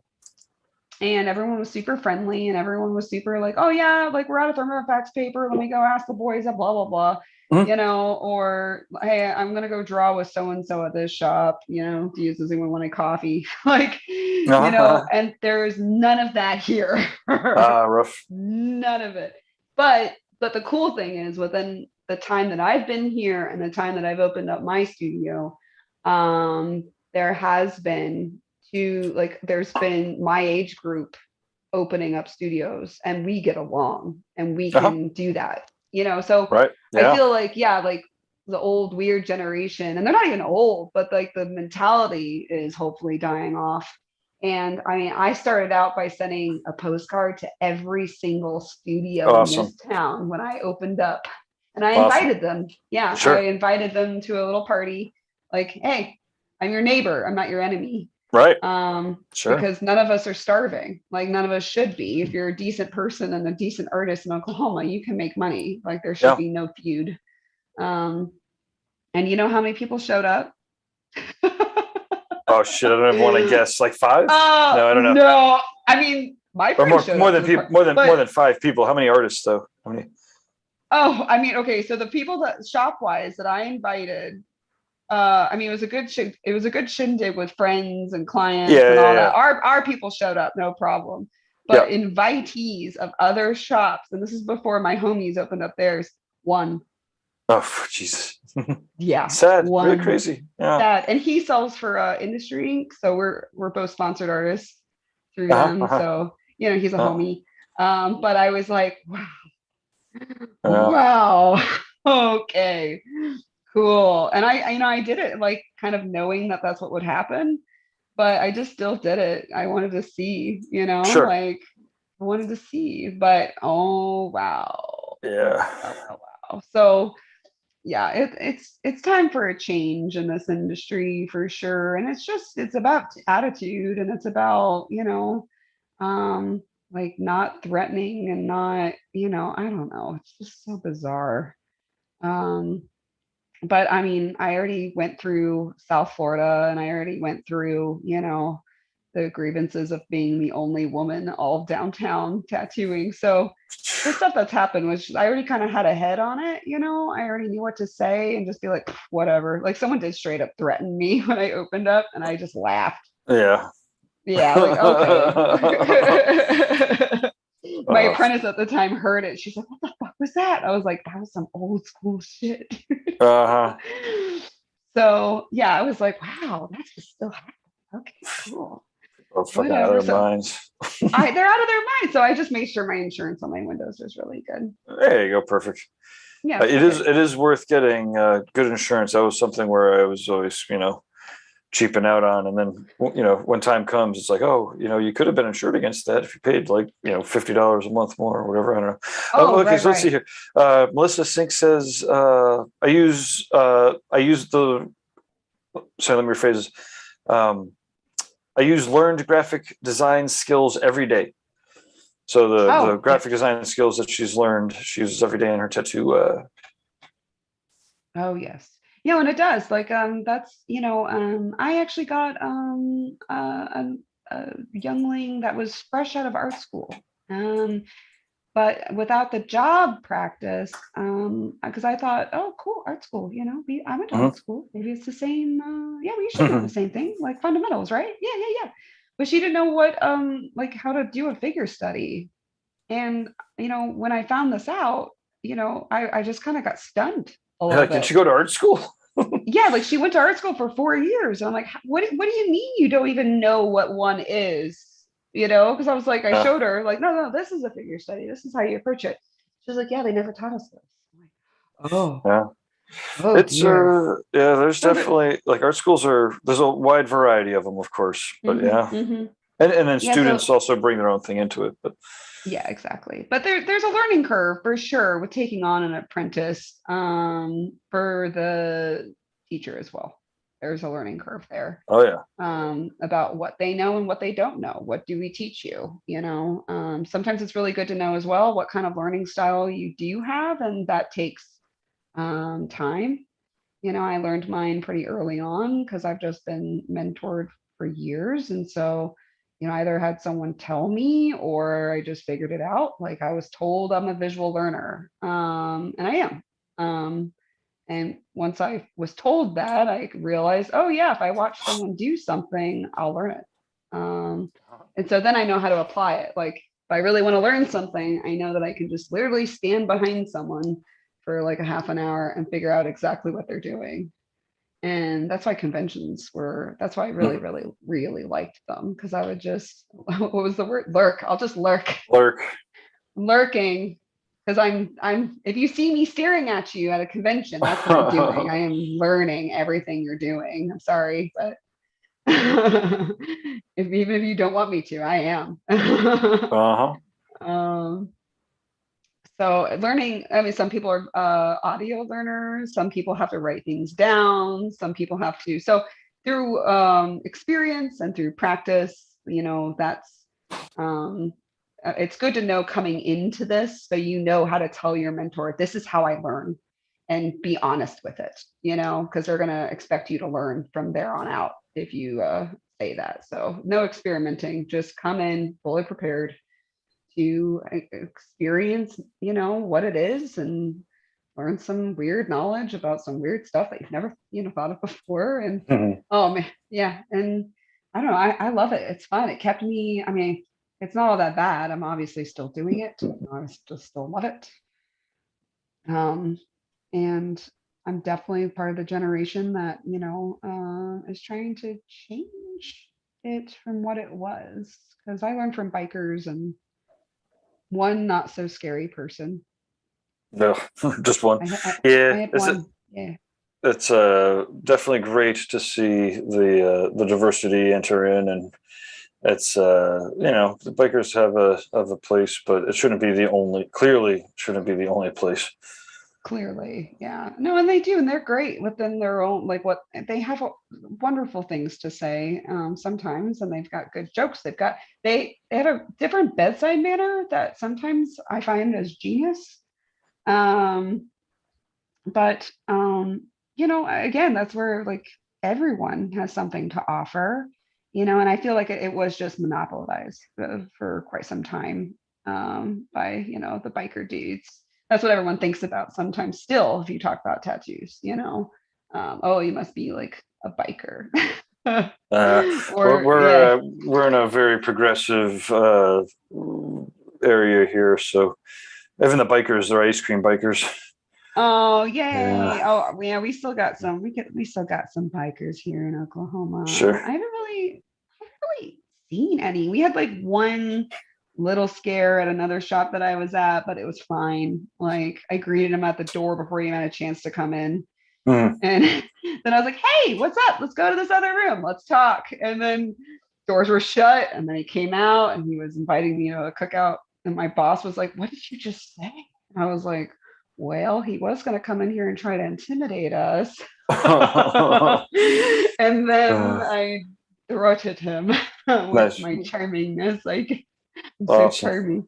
Yeah, no, that was ridiculous. I was like, you do realize that we're just two girls, right? Like, Right. you do realize this. Yeah.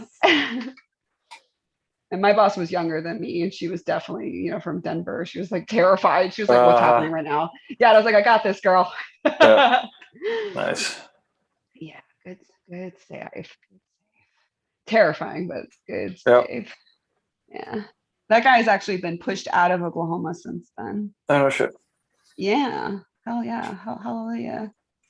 Oh, it's horrible. You now I've got a little gossip lure out there for the computer geeks, but I was never, I don't know, sorry, I guess I'm associating when I don't need to. So what are you now? What kind of brush is that? I guess I'm oh my gosh, what is it like just a normal like watercolor brush or? Yeah, it's a watercolor brush, but this is amazing. Are you guys ready? Look at this. What? Oh, okay. I buy them at my local art store here, and I think the company name is just Silver, but they have a couple different ones, and they protect your brushes from getting messed up, and you can just flip it over and voila. Awesome. Mine are old and getting a little flimsy, so I just put a little piece of tape down, and that saves it. All my brushes are probably falling apart just a little bit, just because they'll fall apart if you use them. So and they're very handy. And they're synthetic still too. So they don't hurt the babies. And then I have a couple different ones. I literally sometimes I'm never really cohesive in my brushes. Like I feel like each brush is made individually. So when you're looking for your brushes, you can't count necessarily like, oh, this brand is going to always be wonderful. This brand is always like, you're literally dealing with minute little hairs and then they're putting them together and crimping them down with metal, right? Like thinking about it this way, I could literally make a brush out of my hair if my hair was soft enough. Sure. So every single brush will be slightly different than the last. So I mean, I've even found really cheap, inexpensive brushes that lasted me for years. And it's all about, how they fold, how you see they like carry the ink. So like tattooing, if you're a tattooer and watching, like the length is sometimes the well of how much pigment and how absorbent they are, like how they feed within the bristles. That's why really soft brushes can like really soak in a lot of pigment and you can just carry it through because you're just pushing pigment around really.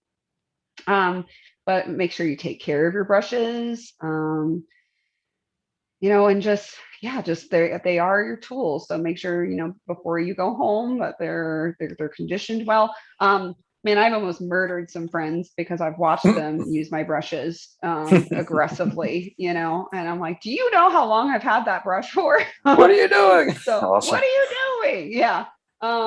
And it's how, like, even when I am rinsing my brush out, I am gentle with them. I soothe, I like stroke them, even like cleaning them out, I'm gentle with them. So I do like the pearl ones. Those are cool. What are these guys? Oh, the Simply Simmons. Those are really fun. And those are a little bit more inexpensive too. But for watercolor brushes, make sure you just get a really, really nice soft, the softer the better, because we're dealing with nice fluffy water and we want to be fluffy with our watercolor. We don't want to see bristles. We don't want to see strokes. So you got to make sure that you can see this really nice flat little chunky monkey here. And then I can just get some water on it. And then it's like this big fluffy paddle now that I can just flip, flip, flip, flip, flip, flip. So this is really, really nice, soft, fine brushes. This literally feels like a bunny. And then it's all fake though. And you want that so it just fills up full of liquid and you can just blah, blah, blah, blah, blah. And that's what that brush is. My watercolors, I also have a little variety of this. I still have some from art school that watercolors are amazing. They can solidify. And that's half of my palette that you see here are solidified already. They're dried out.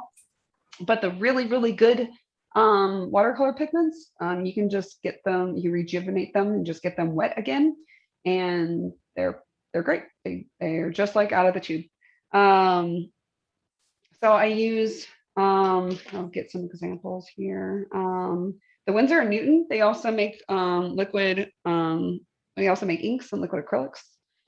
That's a really, really nice high pigmented one that's fairly inexpensive. Let's see, what else do I have in here? Oh, I got this, what is it? Shinham Professional ones, these guys. These aren't that bad. I just got a whole set. I don't know, I got a gift card and I was like, yeah, sure, why not? It has like skin tones in it and things that I like tend to never buy. So I figured, why not? I'll just get this whole set and go through it, revisit, because I really have kept the same palette since art school. And so sometimes I try to mix it up. Yeah, I know. I'm a creature of habit. I'm like, should I tell you ones that I hate? I got these Van Gogh ones. I really hate them. Don't. Yeah, don't. Yeah, that's pretty much it. I'm like really a creature of habit. Oh, yeah. Here the Grumbacher. Those ones are really nice. You see that? Those are good. These have lasted forever. And if you want to keep your tube of watercolor pigment lasting forever and you want to be able to use it forever, a couple things. One, make sure that a fox or a cat is not near your caps because they will eat them. Yeah, true story. Make sure you try to keep it, like a tube of toothpaste, keep it from the bottom as much as you can. And make sure your lids are just super, super tight. And I clean sometimes around the edges so they don't solidify. But I mean, watercolor is so cool that even if this were just to be a dried out brick, I could literally cut the end of this and just kind of puke out some pigment and reactivate it. And it's still good to go. And then I can crimp it down. And there you go. And these are all foil, so you just keep crimping and crimping and crimping. And that's a nice little trick of just keeping things around forever, especially if you like it. So Awesome. I do like watercolor for that. I feel like I waste oil so bad sometimes, even though I try my best not to. I always feel like there's always like one, delivered little pile of oil like after a painting that I just completely didn't use. I completely just wasted, and I'll try to like transfer it to another palette and screw it up. But with watercolor, I can literally like let this dry and just like kind of like poke at it and it'll chip off and I can just put it in another. Give it a go on. Now, do you have any? Do you do anything after to set it or to protect it, or what's the difference between the archival nature of watercolors versus oils? Yeah, that's actually a good question. With oils, they do kind of get a little funny. They can like adapt. So it is good to protect them, either with a varnish or, but with watercolors, I mean, you can get like a spray protectant. Like I just get, I really don't, to be honest. I keep it out of sunlight. I make sure that I frame it and put it behind some good UV glass. And that really will keep a watercolor painting protected forever. Because you are like, you're soaking paper with pigment. So not really like it is encompassing the whole thing. You know, it is, the paper is your painting. The Yeah. paper is, so you can spray it with like a normal fixative that you would, or not, I keep saying fixative, a normal sealant like you would for charcoal Uh-huh. or things like that. Make sure it's matte so you don't have some weird glossiness going on. But you can do that too, just to make sure that whatever paper is light, you know, doesn't change tone over time with sunlight and things like that. But I generally don't. You know, in a pinch in the old days, I would just grab some hairspray and just give it a go. But with my watercolors, you know, they stay pretty good. It's because, but also because I am framing them, or I am keeping them in a nice tight moleskin book. You know, like nothing's deteriorating. I'm keeping them out of a moist. Make sure you keep your, if you have a watercolor book or a watercolor painting or a sketchbook, obviously keep them out of moist conditions. Because I mean, you can destroy a whole lifetime of work in a sketchbook in one drop of a puddle or one bad rain. Sure. Or, and I've done that before, and that's why, like, you know, I've learned over time to carry my moleskin book in a plastic bag. And it's one of those like travel ones that you can just fold down. So I'm just not using a Ziploc. I'm like using like a good hardy bag. That's where it lives, because I'm absolutely terrified of losing like a decade and a half of landscapes, you know. Sure. Like, oh God, I would cry. I would cry for a very long time. And also, if you really, really want to keep them, like if they're small enough, I just scan them and start color matching them so I can print them like right away. Like they're truest like when they're freshly done. So I just put it through a good scanner and make sure I get a really good digital copy of them. As soon as I'm done with it, like when I'm done with this one, I will either tonight or tomorrow just concentrate on taking a really good scan and trying to color match it as best as I can. So at least you have a digital copy, and that kind of gets the ball rolling too, to be able to send it out to make prints or make prints yourself. Or if you don't want to sell them, then at least you have an archive of them. You know, as we enter, you know, the I don't know, the apocalypse or whatever, if that's what we want to prepare for. The great unknown. The great unknown. Yeah, since we're in the age of Aquarius, it's always good to keep your watercolors in a waterproof bag, you know? Why not? You know, during this, you know what? That's what we need to do, is an apocalypse painting night. Oh, oh, hi. And I can totally do like my own version of Bob Ross, but like a Wisconsin mom or something. Oh, hey there. So during this apocalypse, if you really want to get out that old ink and pen, you know, get out that old pen. Shit, you really do have the accent. Oh, thanks. I'm just making fun of my grandma the whole time. Yeah, it's fun. But no, I mean, I feel like you know, for a second there with the digital stuff coming out, and I mean, there needs to be another renaissance of art. I'm feeling. I know it's always coming and going if we look at history. But I feel like with everything going on right now, like I feel like this is our time, you know. I'm surprised there's not more punk rock music coming out, but you know, I think punk is. But I feel like artists are the ones to convey emotions, and with everyone right now having extreme emotions, because everyone, like every single person I've ever talked to, so I'm sorry if you're, you know, if you're not, and I'm not trying to, you know, gaslight anyone and saying that everyone's losing their shit, but if you are having extreme emotions, you're definitely not alone. And I feel like art is just our way that we can at least communicate somewhat or pass on some good feels to our friends and our family. Or like, you know, I've been working on a painting for my dad, you know, because I know it'll just like make him happy, or at least like give him something else to look at other than the mundane of his house, you know, while he's quarantined or something. And that's actually why I started doing so many birds, is during COVID. And we had to shut down shop and everything like that. I was going to do a bunch of really complicated paintings and sell those. But then I started doing some warm-ups with some birds, and I realized, well, man, these are really making people happy.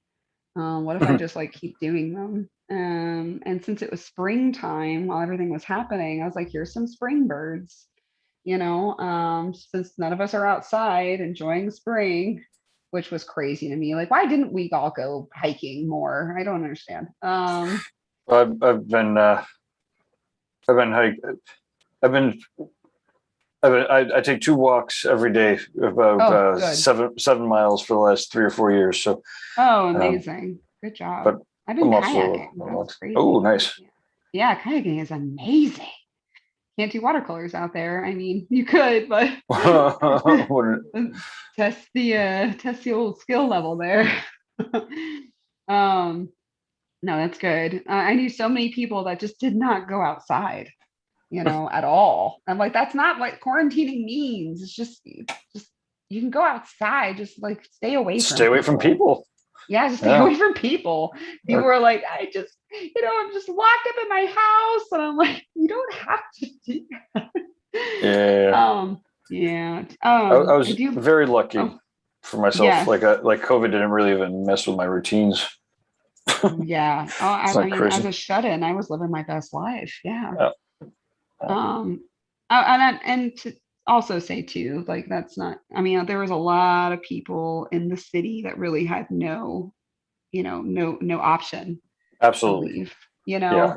I feel very fortunate that I was in Oklahoma because there is space here. Like, Yep. you can just go 15 minutes and you're in the country. Yeah. Even my place where I live, like I have this crazy place that's like 15 minutes from my studio, and I have a tree line, like I can just go back there and I Awesome. don't know, look at shit. I don't know. There's deer, there's foxes, not everyone had that. And I'm really, really lucky that I was out here for this. Doing some interviews with there was like one heavy hitter in particular. And I just relate to my guy, shit hit the fan for me like 4 years ago. So I haven't like talked to anybody in town, and I just walk around by myself talking to myself on the phone, anyways. Mhm. And I was just I try not to make too much a light of it, because I have had friends and friends of friends that have, gotten fucked up over this, and some of them aren't here anymore. But, but I was like, I did pretty good. And they were just like, yeah, well, I'm stuck in the fucking city. Like, and all of a sudden I was like, wow, like, it doesn't make a difference how well off you are, if you're like in the middle of the city, It sucks. that sucks, and you're in a different experience. And like, if you live in you live in a high rise. Oh, like, holy shit. Like, if I live in a high rise and you can't go out, or like you have to, like, Oh, yeah. I always think I almost got into a high rise here that's like literally 5 like minutes walking to my studio. Mhm. I'm like, oh, how cool would that be? But when I was in there, like, and this is the shitty thing about, like, everyone asked me why I moved to Oklahoma, because I had all these options to move to a city, or another city besides Tampa Bay. And I don't know, I just get this claustrophobic feeling like, what if there's a fire? What if there's like zombies or something? Sure. I want to be able to get out, And the high rise feeling had that to me so bad that I was just like, that's not for me anymore. Maybe for young me, but Right. old me says no. And yeah, I think this is my year too that I'm trying to look for land. That's maybe like 25 minutes out. Yeah, because I'm gonna start building something even more cave-like and even more shut-in like. So my 3 kittens can have lots of space. This is for the home domicile, or for the not for the studio, No, not for the studio yet. I mean, the goal is to eventually like only be contacted by Raven and have my clients come out for 3 days. Yes. Yeah. Yes. Very Mari style-esque tattoo adventure. Like, you will be here for 3 days. I will feed you. I will bathe you. We will talk. We will drink wine. We will speak, and then we will tattoo. You should definitely check out Lady Sarah. Do you know Lady Sarah? Or her work, or It sounds really familiar. She's What from is this? Italy. She does like very collage style kind of awesome work. Like she can render out realism, but she's really really wicked artsy and all about the story, all about the experience. And I put a clip of her up yesterday also. But when you were talking about the experience, I think you would appreciate the way that she does things. I'll have to send you a link or something so you can catch it. Oh yeah, absolutely. That'd be awesome. Yeah, I like seeing people do stuff like that just so I can know by example and hit Yeah. them up and ask their advice. Because I just recently made a buddy actually through Airbnb. Funny Oh, enough. cool. Yeah, like I went out there. I was gonna go out there with a partner and then last minute change, I ended up being myself. And this woman was just like some soul creature of mine. And we got along like right off the bat. And she made her entire estate herself. Oh shit. And yeah, and like her husband does like some of the heavy lifting, but she's like, oh no, I just plowed this out, made this car. So it's like several acres, and she has her house that they made, and it's like a hobbit home. It's gorgeous. It looks like it looks like Rivendell mixed with the hobbits came together. And then Awesome. she's making all these tiny homes out there, look like little hobbit holes. Hmm. And there's like jacuzzis, there's hot tubs, there's all these like gardens Mm, everywhere. Like, and it only took her 5 years from scratch, that's like crazy. nothing. Yeah. And I'm like, are you like, so I was like, okay, I can do that. Uh-huh. All right. Because I talked to her about, you're like very handy. oh yeah, yeah. I built out my Yeah. entire studio. Yeah. And Awesome. I'm still building actually. We just made 2 more rooms, which I'm really excited. And I'm about to Nice. epoxy a countertop. Oh yeah, and I'm Uh-huh. making my kitchen countertops too, which is cool. Awesome. Yeah. And as soon as I see someone do it and I know that I have at least someone I can call, and be like, well, how do I do this? Like, I know I'll be fine. Cause I mean, basically, yeah, like building this place, like I knew that I had so many friends that had built out their own shops and had already had all the mistakes, right? And Uh-huh. whatever you can do to limit mistakes while you're doing something is ideal. So you want to at least have your people, your reach outs, who can I reach out to? And I'm just, yeah, as soon as I find those connections, I know that I'm pretty good and pretty solid. So I kind of already have the blueprints made. And yeah, now I'm just finding the right piece of land with the right sunlight. Awesome. So yeah. Oh, and Oklahoma's still got it, so that's the next adventure. And really, I've just been waiting till the shop's like completely built out and everything is running smoothly without me always Yeah. here. Yeah, so it's getting there though. I'm pretty excited about that. Okay. It's like, yeah, it's been 3 years already, which is weird. It doesn't feel like it.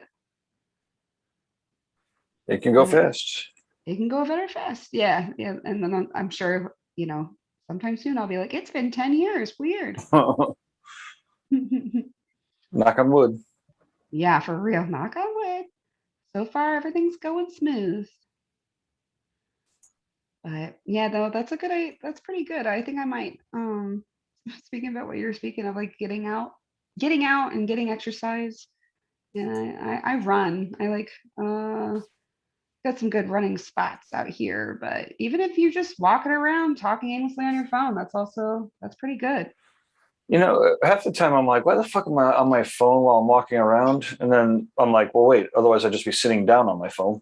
Like, Right. At least you're getting stuff done.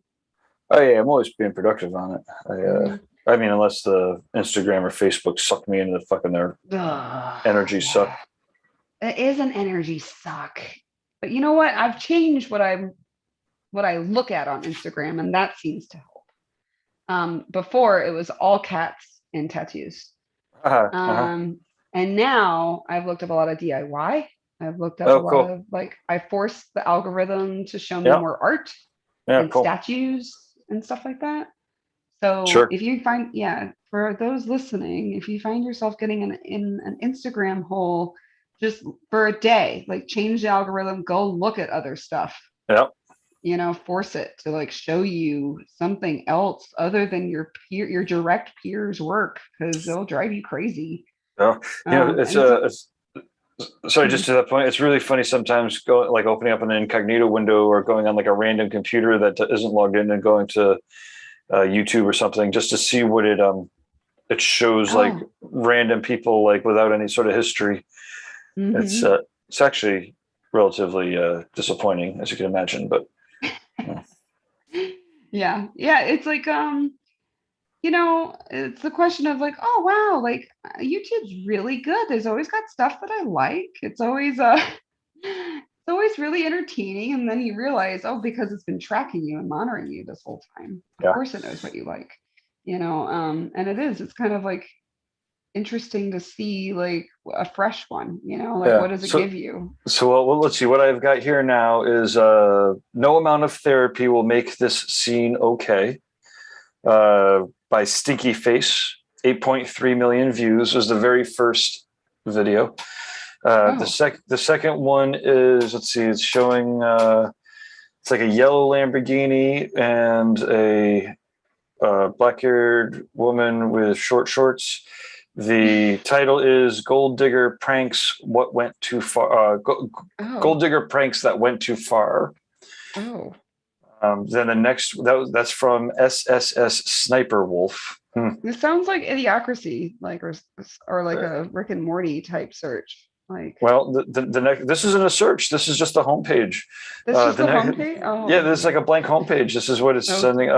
We've got Street Beef's title match, Baby Hulk versus the Viking. Oh, so okay. That's Street Beef's. They've got 31 million views. Oh wow. Okay. Oh, 10 million views. mean, the Gold Digger Pranks got 10 million views. I mean, Wow. It's not like bum fights, at least. It's not. No, it's not bum fights, but we could do better, people. We could do better. Maybe. That's what, man, maybe. Yeah, I've been, yeah. Sorry, we can do better, but we might not be able to if YouTube has its way. Right. Yeah, if YouTube just doesn't keep feeding the masses whatever it thinks we want to look at. And I think that's the problem too. Like, why isn't there like a person saying, hey, there's some news going on? Maybe that should be on the homepage. Maybe some world news should be important. Let's see. But it goes off of the views. Four rows down. Well, it's the third row is breaking news. Oh, okay. So we've got Hurricane Ida on the first two. We've got Justin, Louisiana governor, speaks about it's all about the hurricane. It sounds like the hurricane was pretty fucking horrible. The New Orleans was all. I haven't checked in today yet. Power. Yeah. Oh dear, that's not good. Oh, that's not good. Oh man, do you remember that, Katrina? Oh yeah. Oh yeah. I mean, I wasn't there. I did New Orleans a couple of years before that, and I have not been down there since then. But I was. It's horrifying, the amount that people don't seem to give a shit, like the people that have power and money and the FEMA camps and they're terrible. The nice man I told you about that was one of the people who taught me was actually a Katrina survivor. And this happened to a lot of tattooers in Louisiana where their entire shop and house was flooded. Sure. So they had no machines, they had no portfolio, they had nothing. And I remember it was Justin Swafford. Hey Justin, if you're listening. Hey Julie, if you're listening. I remember I was still an apprentice, and this is how much of a junkie my boss was. I was an apprentice, and he was like, the boss just went, cool. You talk to him. I was like, okay. So he was so cool, and he was so nice, and his wife had enough tattoos by him that I could judge that he was by far the best tattooer in the town at that point. And I was like, oh, you can most definitely work here. And so I kind of gave him the down low, like, this is what's going on. He was like, cool, whatever, let's do this. And so kind of in trade of that, he took me under his wing, and thank God, because I was just learning on my own at that point. And he really kind of like taught me the fundamentals and taught me traditional pretty well. Awesome. But that happened so much. There were so many people that were completely dismantled, like completely like lost everything. Yeah. I ended up buying what we called it was a Katrina car. I got it for like $2,000, and we also called it the death trap. But you can see the like the water line where it was flooded. And Oh so shit. there's companies that would just go down Louisiana and just haul off cars and fix them up and selling them for cheap. Oh, Jesus. And it was like a good opportunity to get a really Right. shitty cheap car. Nice. Yeah. And I was an apprentice, so I was like, I just need like to go to Kingpin, and I just need to go to because Kingpin was like, I was in the trifecta, I was in the triangle of tattoo shops. So Kingpin was literally like 15 minutes away from the studio. Nice. Oh yeah, spoiled rotten with how many tattoo supply companies were in that area. Right in Florida, yeah, because Lucky's is right around there too, maybe. Or Lucky's is right. Yeah, that's about 30 minutes away. There's Diversified, which is right over the bridge. What else is there? Diversified, Lucky's, Kingpin. There's like Apple something. But yeah, it was those top three that Nice. were there. And so yeah, you didn't have to go far for anywhere in that town. That's awesome. So a lot of people really took advantage of that. But I really hope Louisiana, I really hope you make it through. Yeah. Because that was terrible. And afterwards, I drove through that afterwards, and wow. Yeah, wow. That's horrible. Wow. I did see Ground Zero for maybe like 3 weeks after 9/11. The New Jersey Tattoo Convention was going on. Okay. That's actually when we launched Tattoo Now officially. I've been working on websites for a couple years before that, but we were like officially launching on Mario Barth show there, and we went to go see the fucking crater. That was crazy. I remember. I was in high school, but I was always reading about tattoo festivals and stuff. Because I knew I was a weirdo. I didn't know I would be tattooing, but I knew I was going to get tattoos soon. And I remember thinking like, oh my God, all those tattoos, I've never seen this. Like, yeah. I don't know. I was very so your camera seems to have gone vertical again. Oh, poop. Here, let me do this. Boop. And there we go. Perfect. There we go. Perfect. It does what it wants. It's an iPhone. Let's see. Melissa Sinks 20 minutes, not 20 minutes ago, like 5 minutes ago, was laughing. She says, haha. Wait, she says haha, but she wasn't LOLing. What's the difference between haha and LOL? What is it? Uh-oh. Maybe she'll tell us. Yeah, what's the difference? There we go. Okay. Well, okay. So let me reset here. I've tuned my Facebook, Instagram, and Pinterest to all show me all sorts of inspirational content, video, images, and projects, etc. That's great. That's much better, because the only thing that mine fucking feeds me is Afghanistan or fucking COVID. Oh, Afghanistan. Oh God. Can we all have a moment of groaning for Afghanistan right now? Oh God. I've been trying to tell younger clients too what's going on and explain to them, and I just can't. I can't figure out the words. Oh my lordy! I didn't even think about it. You know what? I didn't think about the fact that, like, if you weren't alive to watch fucking Bush get us into this shit show, then you wouldn't necessarily have a frame of reference to understand just who's responsible. Yeah. I mean, or even like, okay, that we lost a lot of service people over there. Horrifying. But, I mean, that was my generation. I graduated in 2003. So when we graduated, every single man that I knew and female had the question of, am I going to go over there? Yeah, we all thought we were going to get drafted. And I can't tell you how many friends I've lost because of that. Like within the first month, I lost 6 friends in a desert, like in a sandstorm. Sure.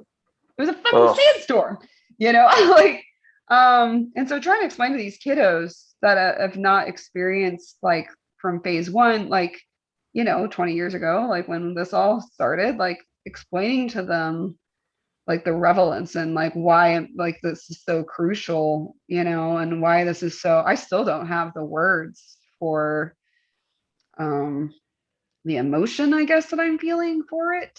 Like I'm glad you know, it's a very complicated, harsh reality of how our world functions. And oh man, I oh mean, man, life isn't fair. no, it's That's all there not. is to it. Like, you That's know, all it is. to have people, yeah, I mean, sacrifice their life, you know, for that endeavor. There's no way to there's just no way to reconcile it. No. Like, you know, there's unless we can learn to not do that fucking shit again. Yeah, can we just stop doing that shit? You know, can we just, because I think we're just perpetuating the problem sometimes.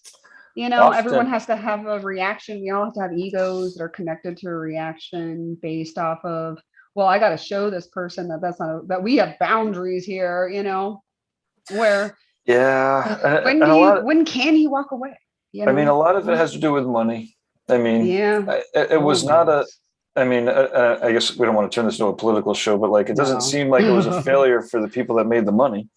Yeah, yeah, And there was a lot of success to what we did, but in the monetary sense, for sure.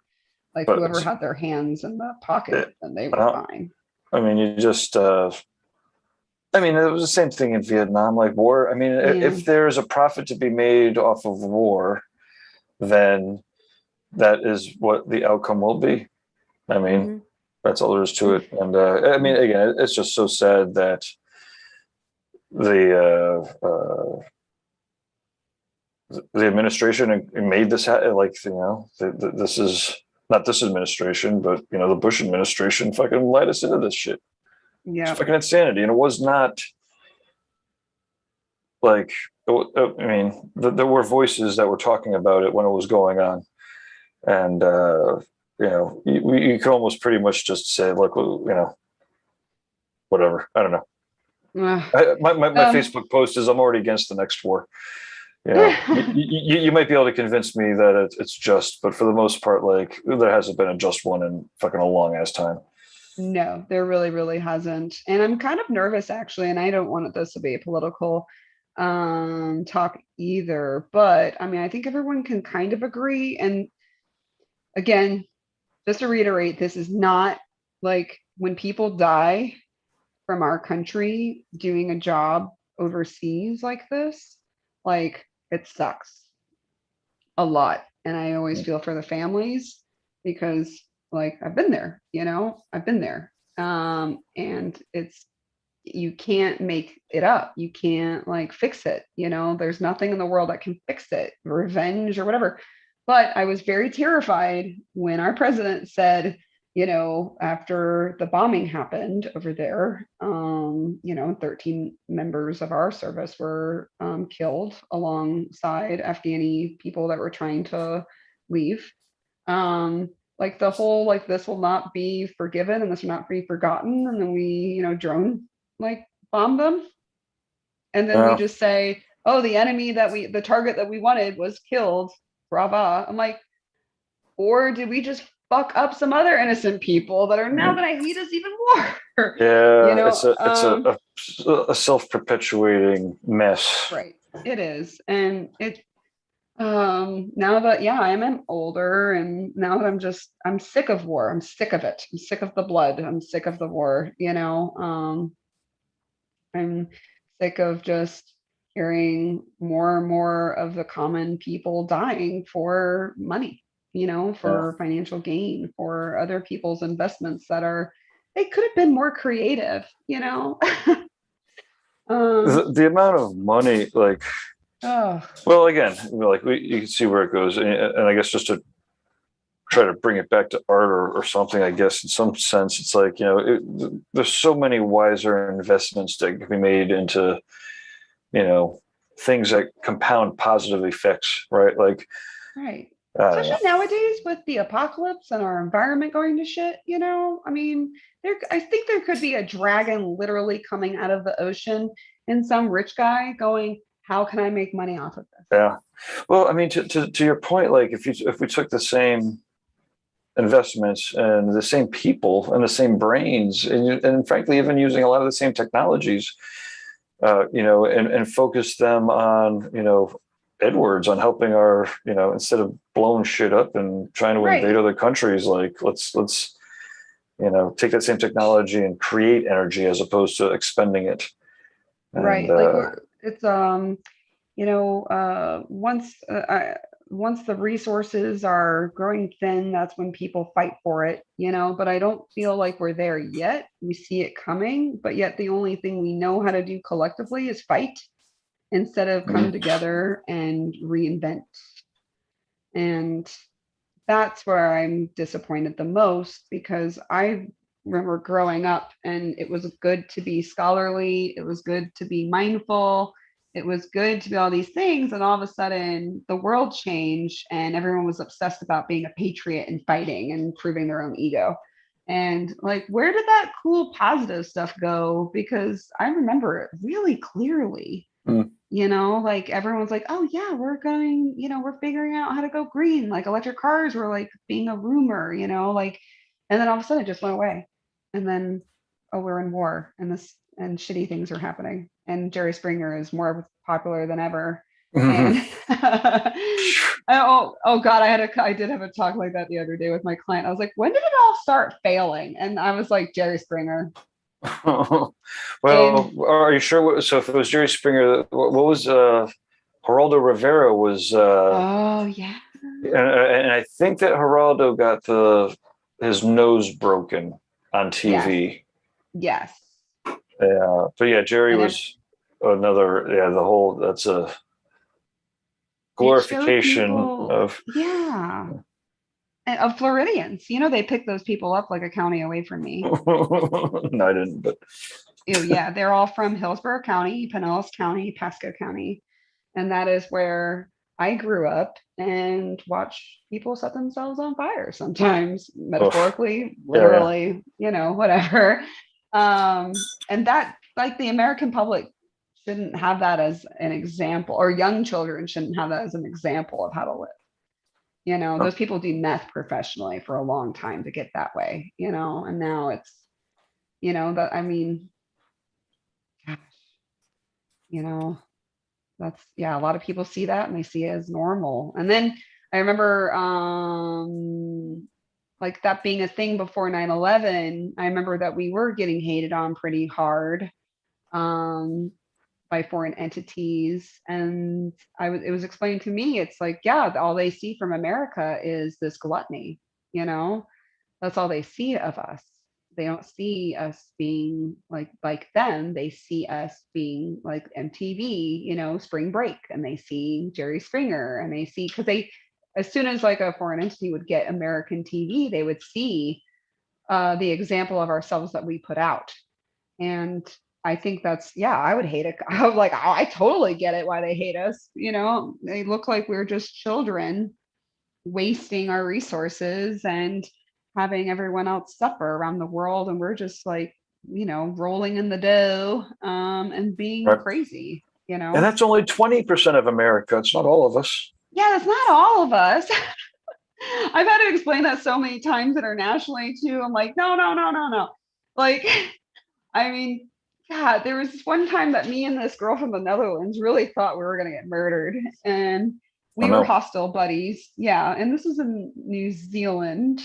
And we were hostile buddies. And we all actually all got along. I had the coolest hostile moment ever. And because it was like a room full of girls. And I looked around like, where are we all from? And there was like one from China, there was one from Germany, there was one from the Netherlands, there was one from Iraq, and we're like, whoa, awesome. Yeah. And so we all sat in a circle and we all talked about our home countries and our lives. And the girl from China was really happy. And we were all really surprised. We're like, oh, cool. And we were actually really similar to Iraq after she talked. I was like, oh, wow, we have some similarities. But so we were in this little tour of the town. We were looking for glowworms, and this guy was just drunk and bitter and angry and hated Americans, hated everybody. And like he just like blasted off some stuff. He was like, oh yeah, it's some tourists in here from Texas. And they were like, well, it's so much bigger here in and they were just basically complaining the whole time. And I was like, well, dude, everyone knows that Texas wants to recede. Like, that's not the rest of the fucking country. Like, your country is the size of Florida, you know? Like, Sure. yeah, like, give us a chance, geez. It is amazing how many people there are in America and how big it is. Like, you know, it's so big. Part of it is like, why does Texas have to get along with Vermont? Like, yeah, it doesn't. It doesn't at all. You know, I've met some Floridians here in Oklahoma, and we all have the same thing to say, you know, about like, wow, Oklahomans don't know how to handle Floridians sometimes. I'm like, yeah, that's true. Because it's a different culture. If you go like 1,000 miles away, you're in a different culture. Boom, there you go. It's going to be different. Sure. And we try to be respectful. And I think that's the key is try to be respectful no matter where you go, because nothing is like your home. Nowhere at all, you know. Inherently. Yeah. And I feel like, yeah, we are a little spoiled here. And I think it's changing, especially since all the current events. Everyone is in the know now. You know, I've met more enlightened people, even though now we have a whole new thing with the anti-maskers and anti-vaxxers, you know. Then now we have another separation to tackle. Great. But I feel like people are like hearing the news more and being a little bit more aware. I hope so, because I really like international travel. Yeah, it'd be great to get back out of the country again.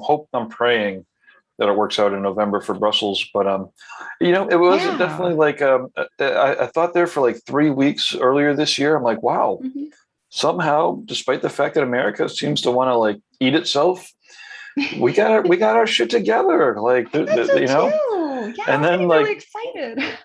2 weeks later, it's like, yeah, no. And I'm like, oh, and it was one of those like, oh, I knew that, but did I?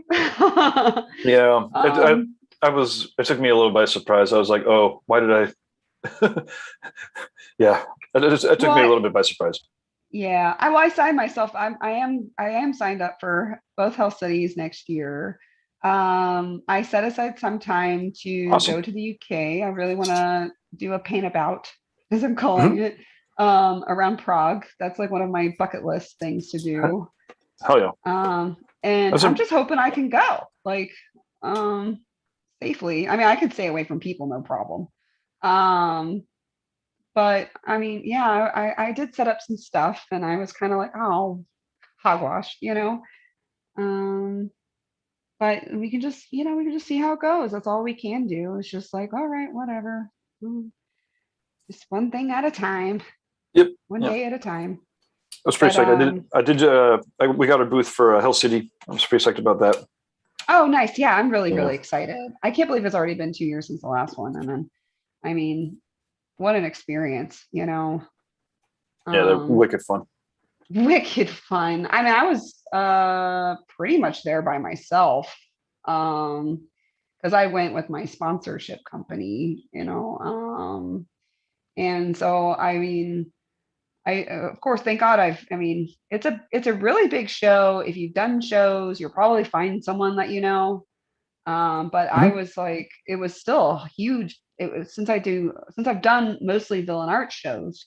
There was like a whole like horde of people that I was like, oh my God, I've heard of you, but I've never met you. So let's jam. Like I was just like really, really excited to meet some new people. And Derb is awesome. Derb was on top of it the whole time. Yeah. And I've just heard of his legacy, you know? Yeah, his eye for detail and every step of the way is pretty sick. Absolutely. Yeah, no, it really is. And I hope that it goes fine because man, I almost cried, but you can get this like as a young tatter as myself. I was asked to judge for the San Antonio one on Sunday for Bax. And oh, nice. Yeah, so I just kind of like had a moment of like, oh my God. Awesome. Yeah. Like this is the coolest thing that has ever happened to me, you know? You're like, wait, I get to be the one to bring the contests? Oh yeah. Oh no, I I am proficient judger, sir. Awesome. Yeah. Actually, I'm no biased opinion. I'm not that bad either because because I'm so odd like that. I am so computer driven. It's like, I don't give a fuck who did it. I'll just, I don't, Yeah, I don't give a who fuck makes about the the best politics. tattoo? Yeah. Oh no, I'm so autistic. I'm Yeah, partially exactly. on spectrum that Yeah. I'm like, I don't know you, I don't care. Yeah. Or I do know you. The thing is, for me, it's like, even if I know you, I'll judge you twice as hard. Like, Oh yeah. Oh yeah. but that's not fair necessarily. If you're in like at a Hill City, I don't know if I've ever judged a Hill City, but like I've judged other shows. Well, yeah, and I take Hell City pretty seriously just for the Oh artists yeah. that are there. And it puts it in a whole different perspective, like when I was there, my buddy was like, "Oh, you're gonna put that piece in?" I was like, "Oh no." And he was like, "Well, at least do it." I was like, "Okay." But I mean, the caliber of artists there, I mean, painters, tattooers, I mean, you have a lot more fine art minded people there, so you're gonna see that next level Oh yeah. of commitment to their tattoos. And I mean, oh my God, like, it was my first time doing the show. I was like happy that I was, at least I was booked pretty quickly. So it is a good financial show, and I got to do some really cool pieces. Where normally I'm like very comfy at a tattoo convention. I come in, I already have things like booked out, and that one I just kind of like, well, I'm just gonna do it and it'll be fine. Awesome. And it was. So yeah, it's a good all around show. You're gonna see some really like good artists, but also if you're going as a tattooer for the first time or not booked out, it's a busy show. So prepare to work. The San Antonio one though is just a lot of fun. With the pools and I don't know how they're gonna do that, but we'll see. We'll see how that goes. And it was awesome just to be in like a Frank Lloyd Wright, hotel throughout the entire event. Oh yeah. So this is Phoenix. Yeah, the Phoenix one. Oh my God, like so cool. That building is so cool. I just walked around for hours just looking at the little details. But I'm a huge fan of Frank Lloyd Wright, so I cared a lot. Oh yeah, it's fun. Have you seen? You must have seen Fawn's back piece. Yes. Yeah. Yes. Oh, it's pretty sick. Pretty sick. Yeah. Yeah, I have one guy that wants to book out the weekend, so I might. I don't know. I'm kind of thinking of his idea though, and I might jump on that. But hopefully, I just hope everything goes through well, because I know, I also know like what these, people have to go through to put these events on, and I am really glad that Derb chose 2022. Like I know a lot of people didn't get that option with their events. They like had to put it on this year. Yeah, they're kind of pressured into it. Everyone's getting a squeeze. Like if you have something committed, like basically if you can do a show, you have to do the show. Otherwise you lose your dough. Yeah. Oh man. Actually I was going to do the Indie Expo. And I love Chris a lot. He's a really nice guy. And I had to step out because of personal reasons. And I had to tell him like what's going on. His secretary was like, we all have shit going on. You have to come. And I was like, no, you don't really understand. And so I got to talk with him and he was like, oh my God, yeah, that's fine. I was like, okay, thank you. I'm sorry. I'm sorry, but besides COVID, I really can't. Yeah. He was really, really lenient with me, and I'm really, really thankful for that, because I would have. I mean, I'm a, I try to think of myself as a ride or die with, my people. Like, oh, I'm coming. If I say I'm coming, I'm coming. Yeah. I like to be dependable on that, even if I'm having an emotional breakdown. It's fine. Like, speaking of, did you check out the needle jig video? The tattoo convention's needle jig video? No. Oh, actually, yes. I saw that I was on the front of it. Yeah. That one? Yes. Yeah. We just released it like a week ago, maybe. It's awesome. That's good. I saw the first 30 minutes, and I think it's on my playlist of things to watch. Oh, you probably stopped it just before you came on. Oh my gosh. Then yeah, I need to. Okay. Yeah. Okay. I'm nervous. I think that's what it was. I was like, oh God, I'm tattooing and I'm nervous. Oh God. I'm Oh my God, it's me. Oh God. Oh yeah. Oh, your voice and everything. I think I have like 6 minutes in it. Oh my God. Why do you guys do this? No, I'm thankful, but I still get very nervous. Oh, yeah, me too. Yeah. Oh gosh. Yeah. I luckily enough, I haven't frozen completely by doing these things. Like painting is easy. Like I can talk while I tattoo as well and just do it.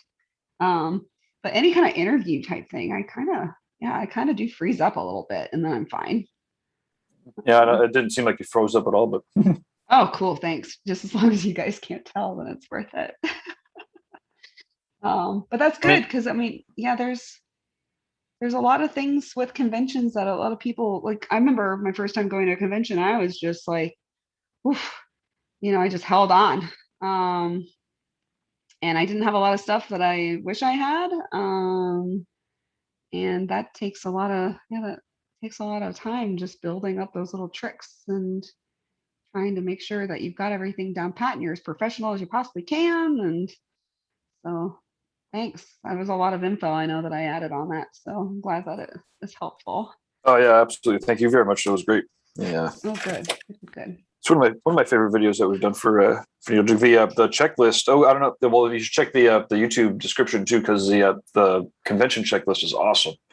Yeah, no, I saw that. I saw that that's a good idea to really, really like point out the checklist.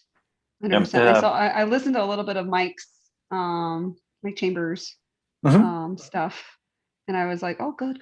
So he brought up some really good key points too about how to position your flash and stuff. That's stuff that I don't think I talked about. So that's good. He's got a lot of good stuff. God, I've known Mike forever too. We're all getting so old, Gabe. It's awesome. We don't get any younger. No, that's true. That is true. Okay. Yeah. Let's see. No, I am really though, I'm quite excited. And even doing that villain art show that I did, like Troy talked me into it. He called me. He's like, "Are you doing the show?" And I'm like, I don't have it planned." He was like, "You're a dick." And I'm like, "Okay, I'll do it." And so it was good to see friends. It was good to see, like, it was good to have like a little bit of my element back, Yeah. Because that's like where I first like really found myself is with the conventions as an artist. Like I Sure. realized that my shop does not promote me like the way that I wanted to. Like I am like I really realized that I was just surviving in shops and that I did have other options as a tattooer and artist. Like I started tattooing so I could continue painting because my, life was not like I was working for the newspaper, and we're all old enough to realize what happened in the newspaper. Yep. So Writing's on the wall. yeah, that's what I happened to. That's what I helped out in. I was the last gen at the paper. But I couldn't paint. Like it was so busy all the time that I couldn't I had no time. It was like I was at work till 4 a.m. and and then I was in college before that. So I was like, this is exhausting. So I didn't realize that I had all these options and I really found my community within the travel community, even though I don't travel as much as they do. But man, like it was really refreshing to be around my peeps, even though I mean, I didn't hang out, I didn't do anything. I literally like Irish goodbye every single day. They're like, you hanging out? Nope. Gotta go. Thank you. I live here. Nope. I've got 3 kittens. I gotta go. Bye. And I was bottle feeding them at the time.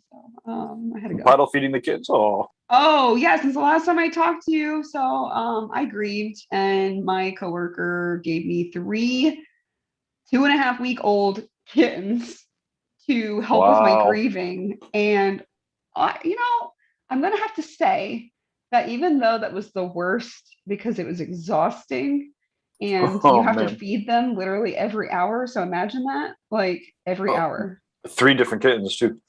3 different yeah, it was like this cycle that you had to keep up.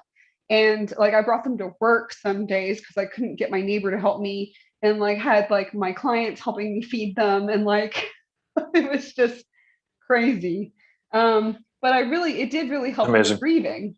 Yeah, it really helped because I had no time to think about it, and now that they're older, I'm having time to think about it. And now they're like these wonderful squishes that just love me. And I can grieve with them, and it's wonderful. But yeah, that's what I've been doing. I've been kittening. I've been building, shopping, doing the shop, and then going home to kittens. Awesome. Baby kittens. Yeah, and they're great. They're great. But yeah, I will not be doing any filming at home until they learn their manners. Because Oh, you know, shit. yeah, just imagine they're like little furry torpedoes with paws. Nice. Just, yeah. Our last Yep. our last puppy that we got, it took him like 2 years to figure out how to pee in the house and not to like be very food defensive. But then we Yeah, I know, realized that destructive. our next door neighbor, like they have this big ass yard, fenced in yard. We have a pretty good yard. Not complaining about our yard, but they have a fenced in yard, and they had another dog, so we'd be able to bring Iggy over, and he'd be able to run around without escaping. Oh, yay. Um, Yay. but so then at one point I was over there, and the lady was like, today when he was in the house, we had his diaper on like normal, but we fed him some eggs. I cooked him up some eggs. Like, what the fuck are you Oh. talking about? You're putting a Why? diaper on him? I mean, he's a What? small little dog, but he doesn't need a diaper. But like, you need to train him how not to pee in the house. We're trying to train him how not to pee in the house, but he keeps Put a peeing in our diaper on. house. Like, and then we realized that he wasn't actually just a bad, stupid dog. That he was going to our neighbors and having an indoor diaper put on and being fed human food. Oh my god. So I think that'll do it. That'll make any Yeah. dog shit. Well, yeah. So well, we stopped letting that happen as much, and then all of a sudden, magically, he started peeing and pooping outside. oh my god, that's hilarious. Oh. So she had like diapers? She had like big ass diapers just hanging Like, out? I don't know, they're like little doggy diapers. I mean, it's not a very big Oh. dog. He's like a 15-pound okay. dog. Oh, You know. okay. I was imagining like, wait, she had adult diapers just hanging out and she Yeah, had enough of no, them for dogs? That's weird. Nah, they must have been little doggy diapers or something. But That's so weird. Oh man. Yeah, here, no, I'm gonna screen share my dog real quick. oh yeah, sure. There's a little puppy. Oh, I can't do that. I'm using my phone to record. But if anyone wants to see the kittens, anytime, Yes, we do. They're on my story, and I usually have one video or a photo of them on there on Instagram Awesome. every day. I mean, they're just full of cute photo ops. That's what they're good for. And getting rid of the mice too, right? Yeah. Oh yes. And making sure that I wake up at 6 a.m. So they really keep me on track. Yeah. Yeah. No. I don't mind. I usually get up very, very early, but Iggy will, like you said, make sure that by 6 o'clock, everyone's up By at 6 up by o'clock, 5. They're up. Yep, they're up. Well, I used to wake up at 7 and I used to go run. So 6 is just, well, okay. Now I have some meditation time. Awesome. Do you actually use it to meditate or? No, I Yeah, usually okay. use it to wrangle them or cuddle them or, make sure they're cool before I go to work. Awesome. Yeah. Meditation, it does sound like it would be probably necessary for one of our next steps or breakthroughs, just kind of training the mind to not be monkey mind. Yeah. No, it's I don't know if anyone else, but it's been harder for me to meditate the older I get. Like, it takes me harder to kind of break through whatever it is I'm trying to meditate on. Like, I don't know. I find myself meditating when I am running or when I am tattooing or like I'm able to visit the cosmos when I'm like, already infatuated with something else. But if I'm just concentrating in silence, it's I don't know, it's kind of weird.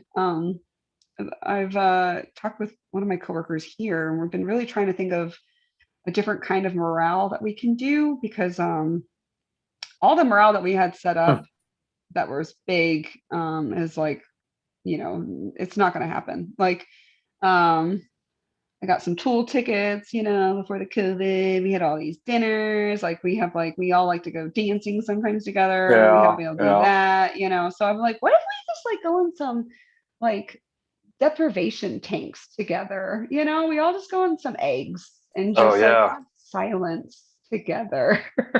And like half the shop is like down. The other half is like, I don't know about that. But I think I need it. I think Yeah, I've never been in the egg before. No, me And, neither. We have a spot yeah, here in East Hampton that does it.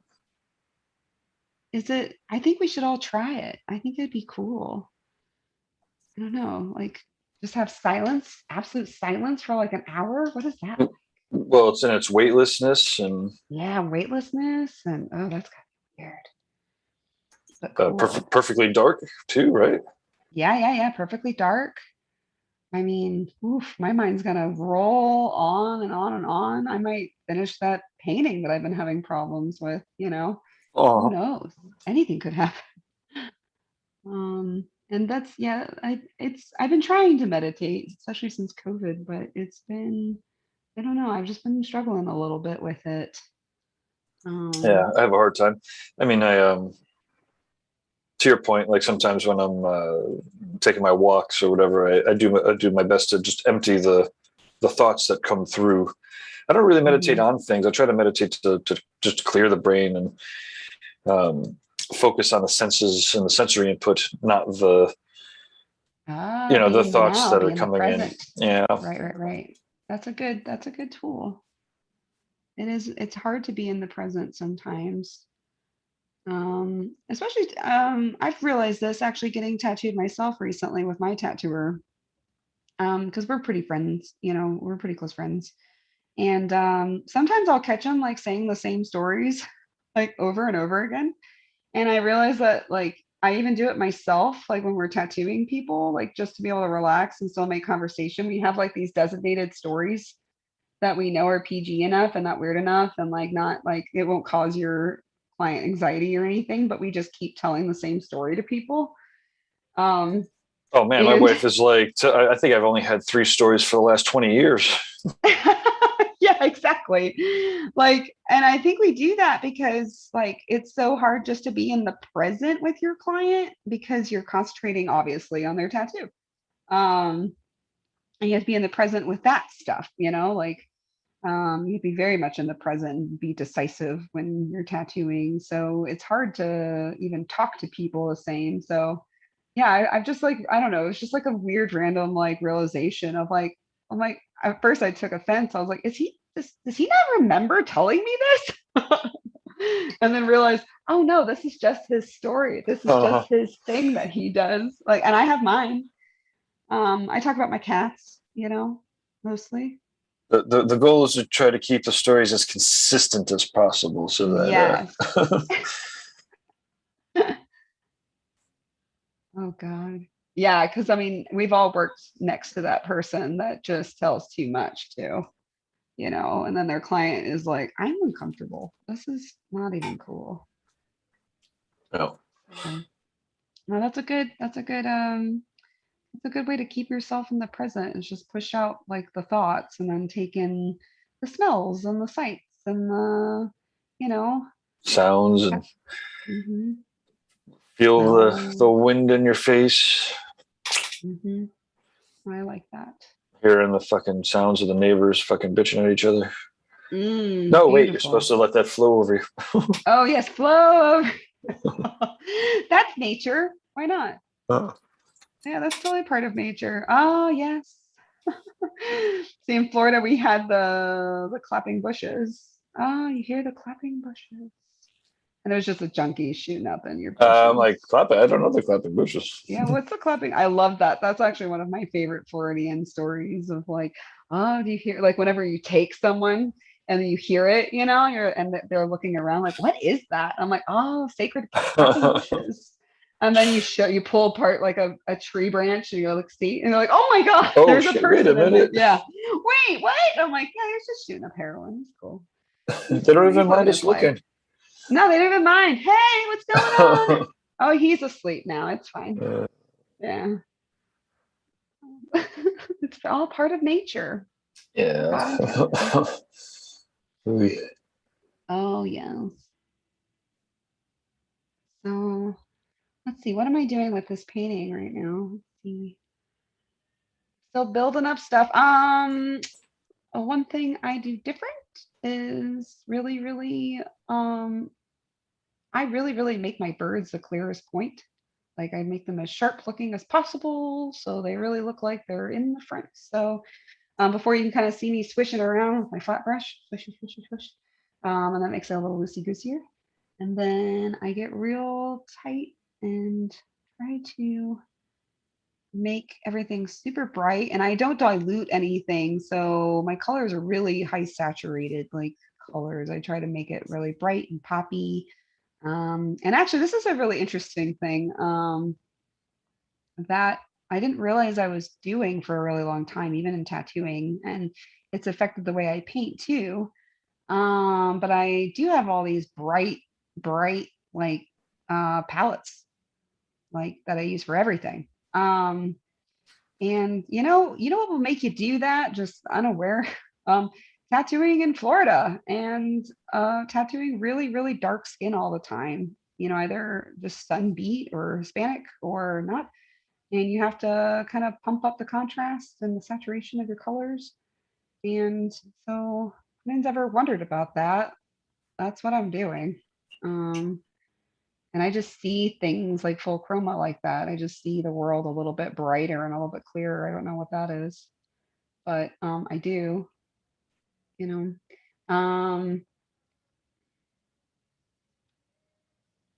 And kind of concentrating on that, like you don't even realize how bold and poppy you're making things. Where I see a lot of painters subduing a lot, and I just don't even do that unless it's intended, I just naturally go for not necessarily out of the tube because that's a rule that's forever in place in my brain. I'll mix and mix and mix, but I'm trying to make the most vibrant colors I can while I do it, even though it's not necessarily what's naturally there.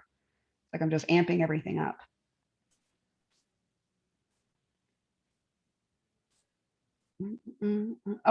I just got LASIK, and if there's any artists out there that's thinking about getting it, I don't mind talking about it. If anyone has any questions on that, because I was pretty blind. Yeah. What's the cutoff on the age? I think I'm just about at the cutoff of the age for getting it. By the time I afford the money, 46. Oh, maybe. I have a really nice payment plan with mine. That's how they got me. That. Oh yeah, sure. Yeah, that's how I think I'm gonna pay like $150 a month forever.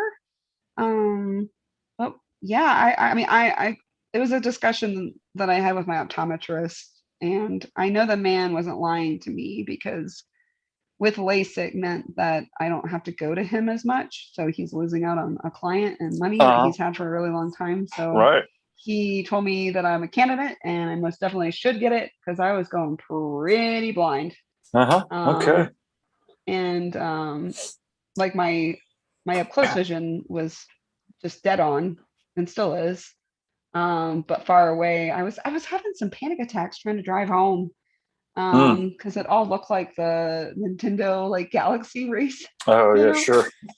Because you weren't wearing glasses, or that was with glasses? Oh, that was with glasses. My stigmatism was so bad. Yeah, and everything was flares, and everything was fuzzy. I couldn't see streetlights, and I was going to the optometrist like every 6 months to up my prescription. It was really stupid. Yeah, and it was just eye strain, and I was getting headaches because I had like occupational lenses for tattooing, and then I had my regular lenses, and it was just getting aggressive. So I just like within like I think like a month I just made the decision. And so I went and they're like, when do you want to get this done? I'm like, when you got? And they're like, next week. I'm like, cool, let's do it. Yeah. So I just did it. And I really kind of love it. I would take some days off. I did tattoo the next day. You tattooed the next day after LASIK? Wow. Yeah. And you were able to see that well? Yeah. I mean, obviously. Yeah, I mean, I was a little it felt like I had contacts in too long. And I was a little, dry, so you have to keep putting drops in for like 2 to 3 weeks. But I was kind of dry, kind of crispy. And I mean, I was tired by the end of the day. Like I wouldn't pick like a complicated piece, Right. Like I was just filling in flowers, I was just like, I could see, And they were more illustrative flowers too. So if I was doing like hyper realism or something, I would Right. definitely have rescheduled. But Sure. no, totally doable. You know, It's awesome. yeah, super awesome. And even like right now, I'm like, oh, like I'm still like surprising myself. You know, Yeah, I can see. I can still see. Oh, good. And as an art, I mean, oh my gosh, I can't even tell you, Gabe. Like, I remember like just being on the field and like it like raining subtly, and I was supposed to like catch all these bugs and like draw this thing and do all this stuff, and I like couldn't because I was just blind, you Couldn't know, see like it. I couldn't see what was going on, or the stars, couldn't see those. That sucked. Mm. And now I can see them, and they are quite pretty. They're amazing. Yeah. Yeah, they're amazing. I've only seen pictures of them, and I'm like, oh, these look so cool. Leaves That's awesome. super far away. Oh my gosh, amazing. So yeah, as an artist, I was really terrified. But the choice of being terrified just kind of came. The decision was made for me by my optometrist. So I had to do it, and it was not scary at all. And you know, I can take eye torture because I'm a girl of like of 4 siblings, and my older sisters would just like torment me with my makeup, and you know, so eye torture is fine. Right. But yeah, you know, My older brother used to spit in my eye. What's a laser? Oh yeah, what's a laser? That's nothing. It's a spit in your eye. Nah, that was my friend's brother that did that. I didn't do that. Oh, okay. I'm an only child. I'm like, Gabe, I will come up there and I will help you pin down your brother. Spit in his eye. Nah, that's my buddy. His brother's got bigger issues to deal with now. Oh yeah, but yeah, it definitely scarred him for life. yeah, it would scar anybody for life. I don't know. What's a laser compared to that? Nothing.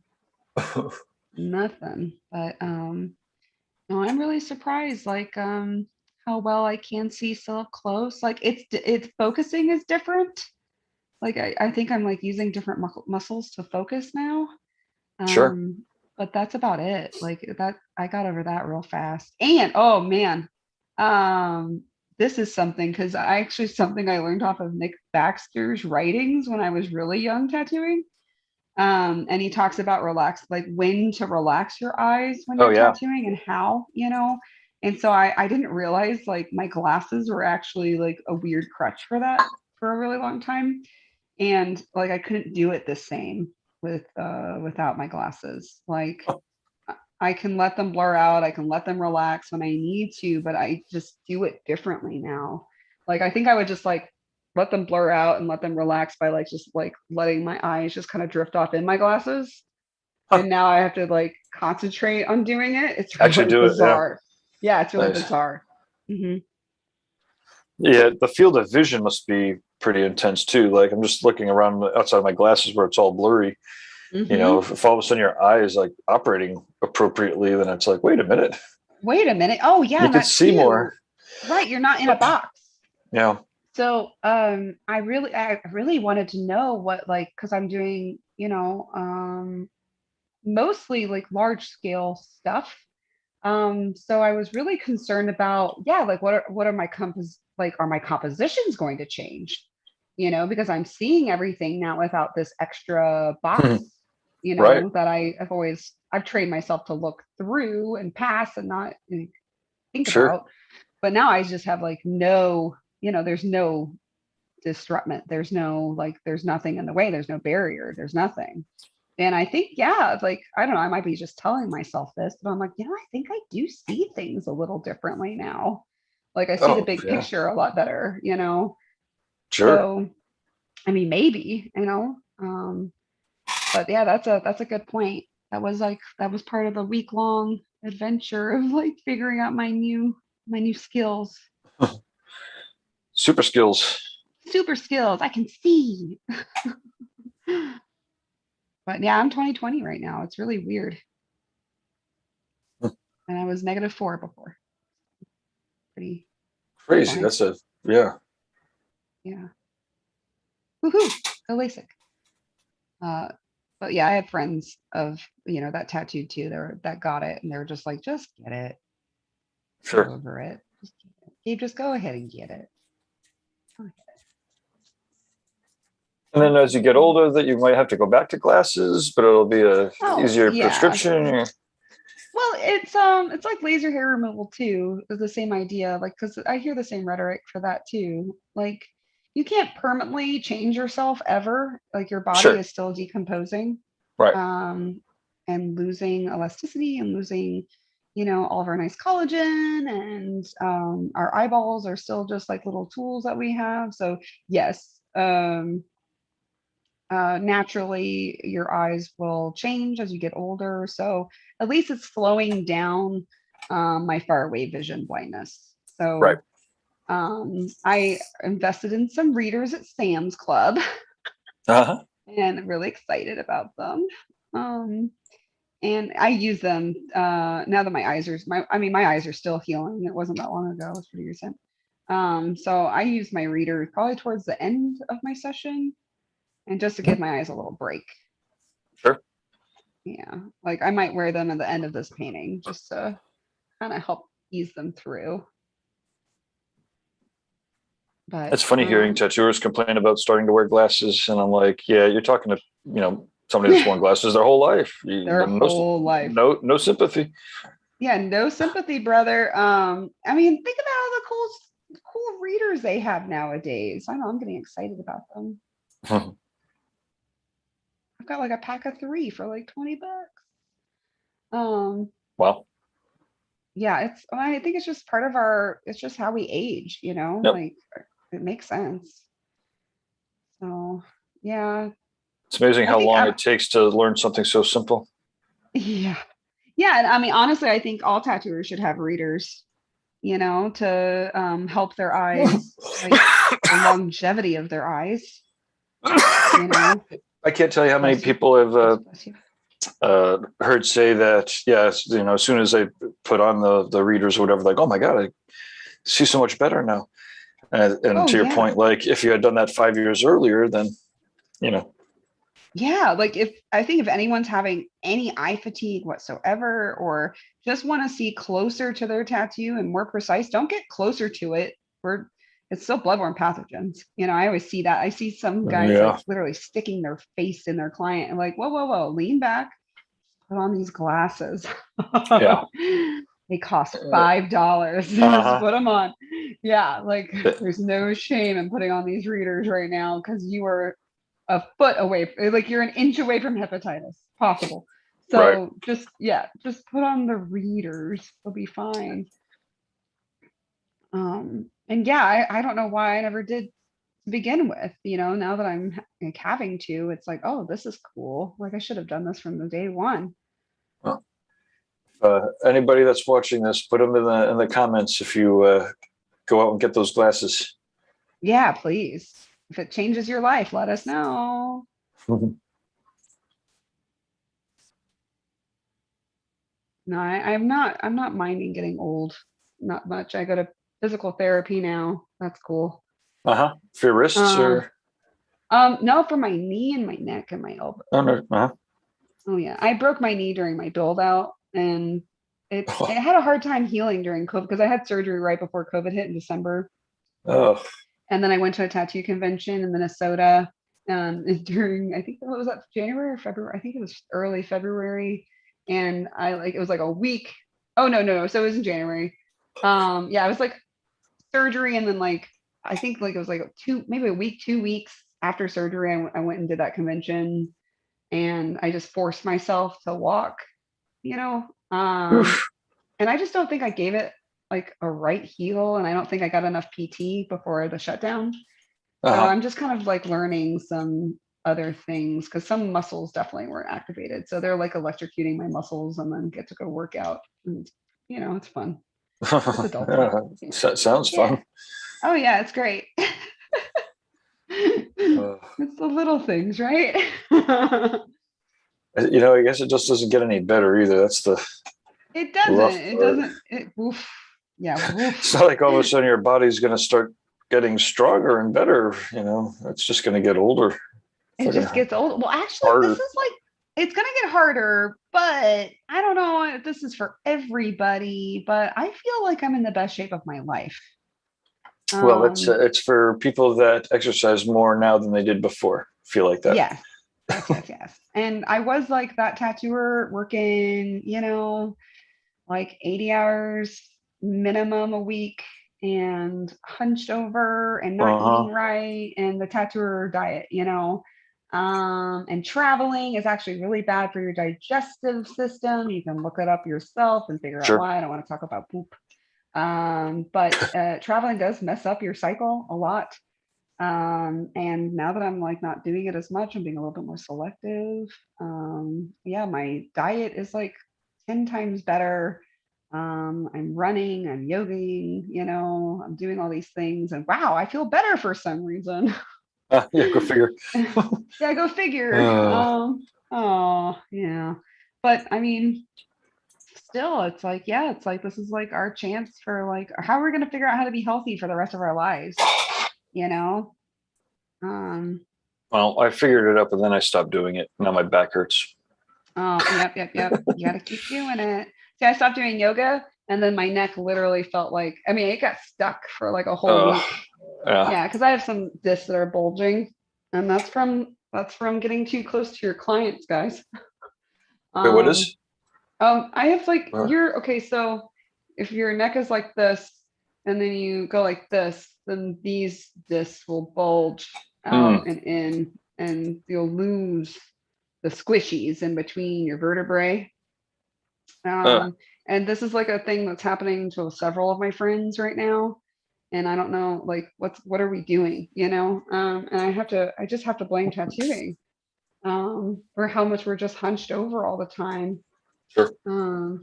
So if yoga has really helped because it's just strengthening all the minor muscles around it so I can keep myself up. Right. Yoga's great. It really is. Oh God, yoga is really, yeah. If anyone dogs yoga, I'm like, obviously you haven't done yoga. Yeah, we're doing it right, or doing it right. And it's not all about meditation. It's not all about flexibility necessarily. It's also about strengthening your core. If your core is strong, then it can keep your body up and hold your body. And it's really non-impactful. Like you're not gonna hurt yourself as easy doing yoga than you would, like, say, working out. Like if I can't run because the weather is crap or something, I'll just focus more on the yoga, and I still feel like I got a really good workout. Yeah, cool. Yeah. Oh yeah, this bird's finally coming together. Yay. It's looking great. Ah, thanks. Birds are fun. Let's see. Oh, here's a tip if you're doing birds. I see a lot of flat birds. Not fat, but flat.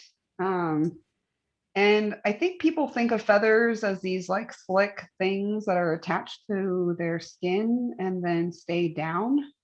But if you ever, did enough biology classes and have to dissect things bird feathers actually are like these nice little hooks.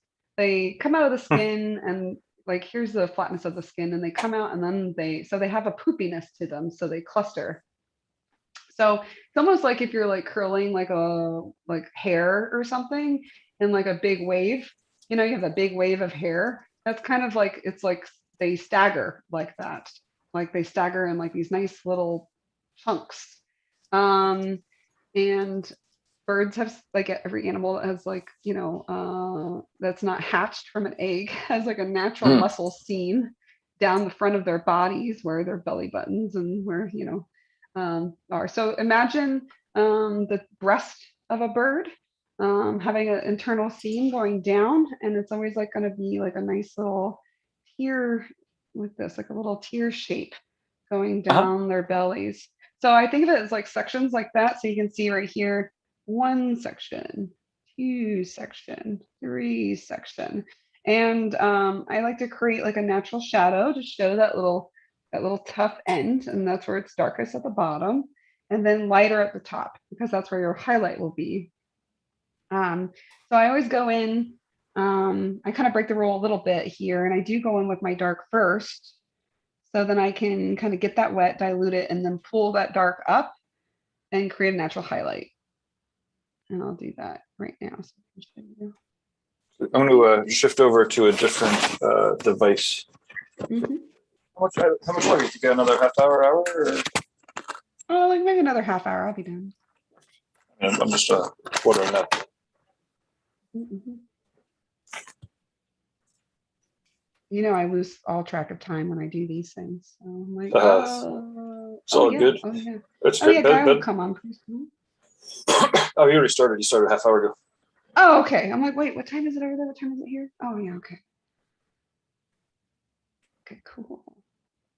So da-da-da. Yeah, and I'll be almost done with this too. I'm just been like running around. Yeah, so no. We're here from start to finish. Yeah, right. And it's gonna like be finished real quick all of a sudden. So that's also another fun thing. I like painting this way because like I said earlier, like if you just need some gratification, you know, I can get really stuck on some oil paintings and feel like absolute shit about myself because I haven't finished anything, you know, and then you know the walk of despair happens where you're like, oh, I just can't finish anything. And I don't, I'm just assuming that people also do this. I do this to myself quite often. But when you're even doing a watercolor painting that's like intense and got a lot of detail like this, like all of a sudden, once you're done doing all the little tiny, tiny details, it's like, oh, like now you just have to make some swishes and you're done. And I do that while I tattoo as well, like my space tattoos, right? I have to like talk people through those when we start because there are so many little details to start.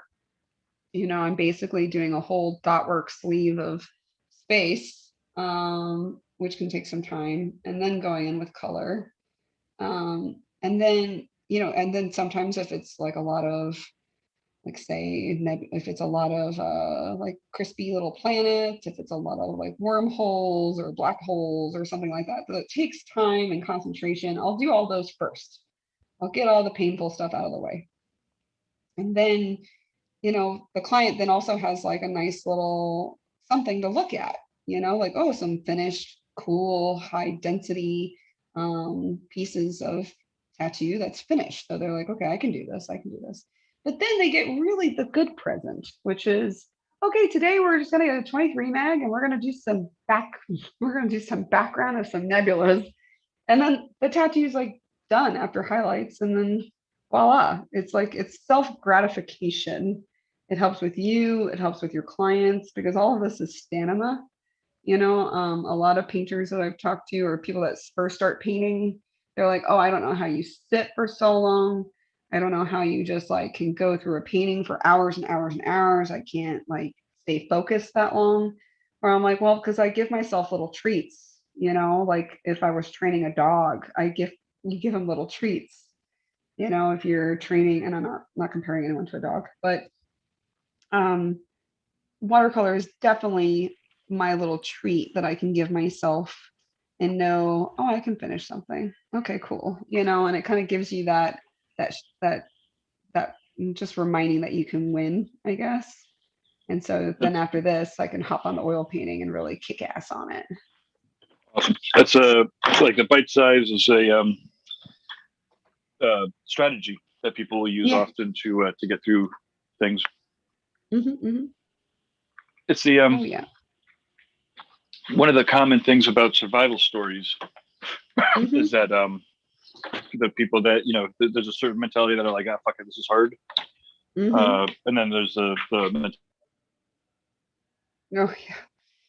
Oh yeah, and oh, that makes sense. I mean, I know some of my stories gave more than others, but I mean, I think that's one thing that they will say at my funeral is that she could survive. just kept going. She just kept going. Oh dear. Yep, that's true. At least we know that. At least we can do that.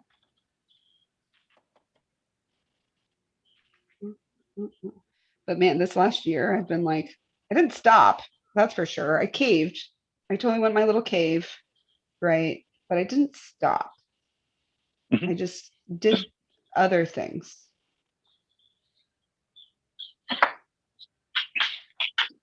Because that is one thing about grief.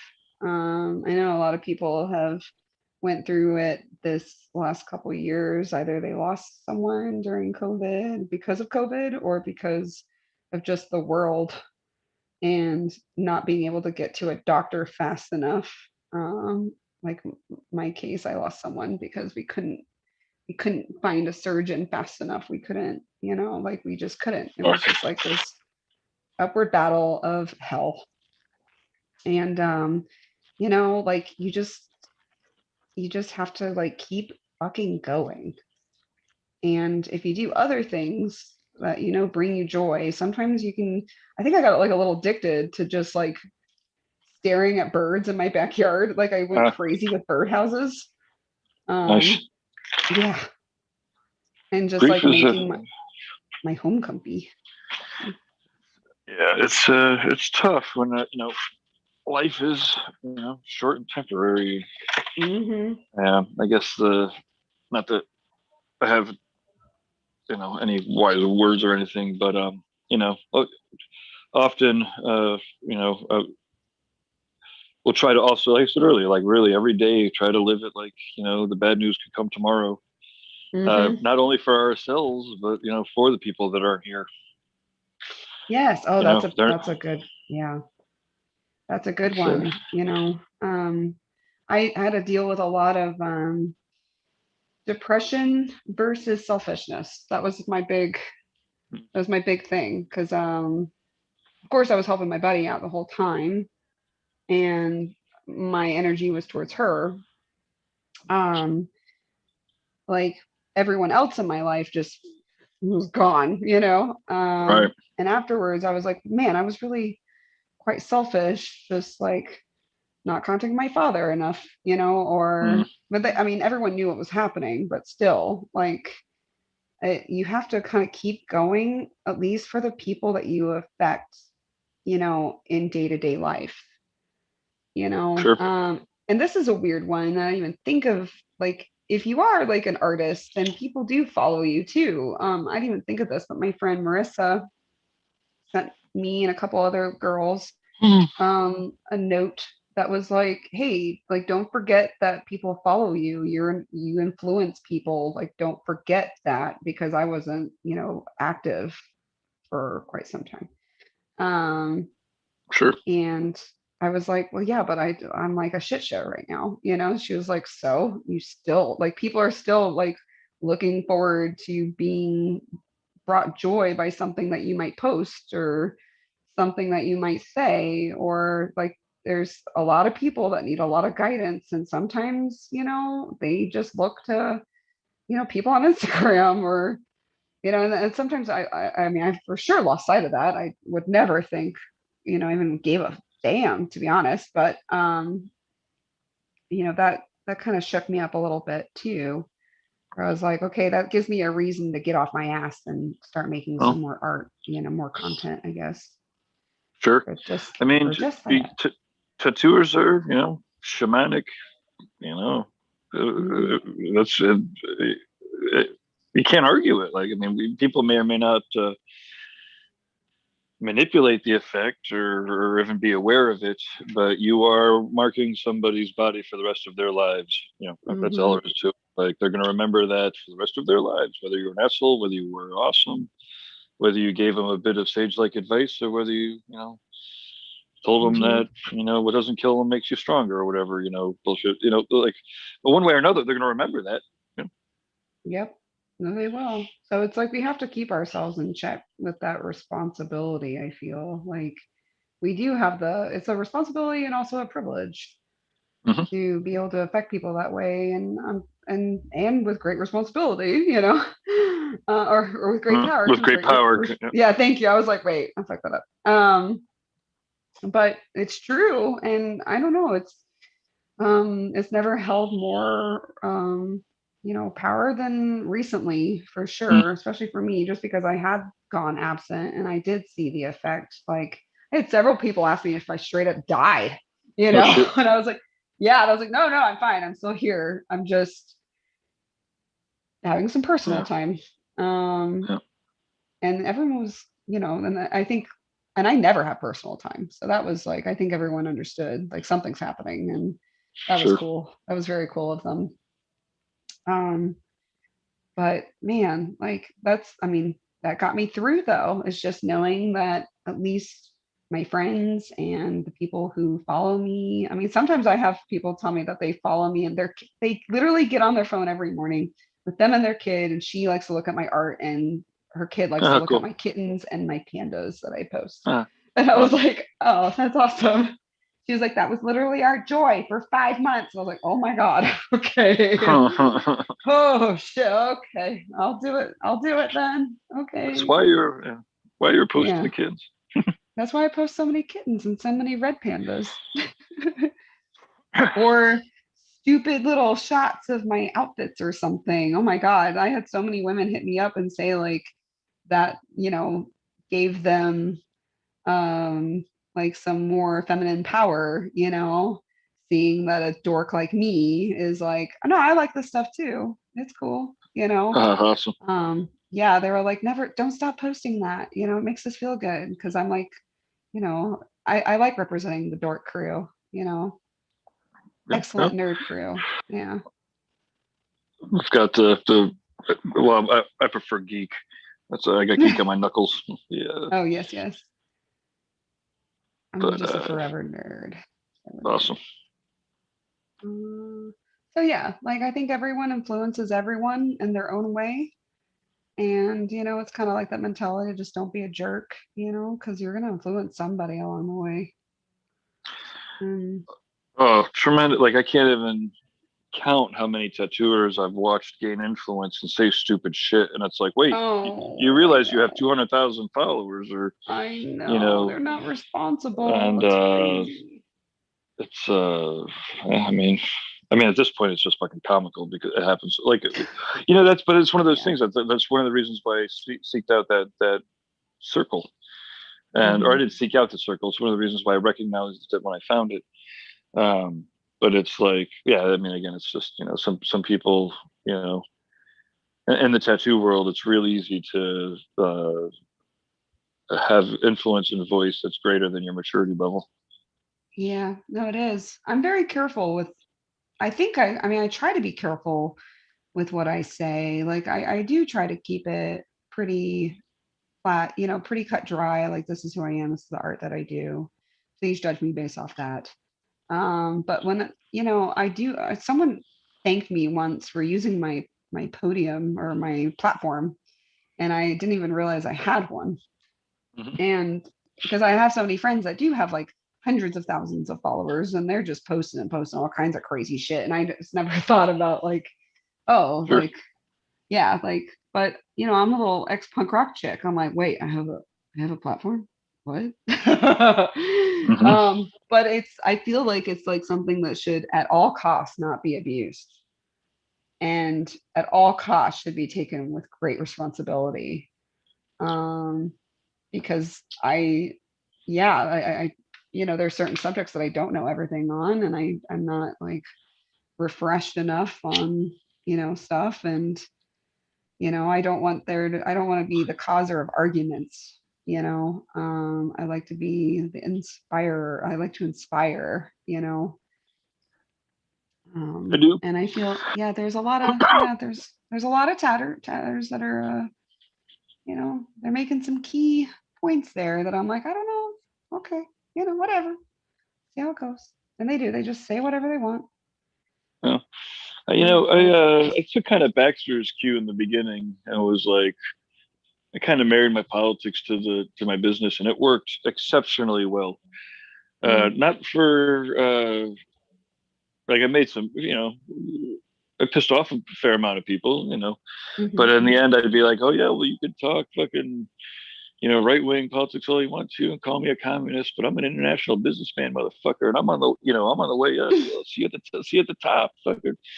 And I got to the point where people, I had a guy show up on Christmas Eve with guns so I could take him away. And I'm Oh like, my man, God. I don't even, like, I don't even give a shit about your guns. But if, if there's anything that's going to convince me you shouldn't have them, it's if you come up to my shop on Christmas Eve looking for me. I'm pretty sure you Damn. shouldn't have any. I'm And pretty sure I that, mean, yeah. or at least I don't want you to have any. Maybe you have a right, but that's kind of Jeez. my disposition. And that was actually the second time that year that somewhat anonymous people were threatening me. But it's just a part of Tattoo Now is getting millions of people, and Off the Map is generating significant amount of energies, and that means that Okay. you, you, It's, you got well, to you be can't careful deny what when you say to something's how many working. people. Yep, no, exactly. Yeah. I mean, I like that. Nick always has good things to say. I guess with mine, like, yeah, I'm kind of, my shop is eco-friendly. So like our whole setup is compostable and biodegradable. Awesome. And I follow that. Like, my beliefs are actually just real. Like I do have a lot of political beliefs and I have a lot of, opinions on all kinds of things.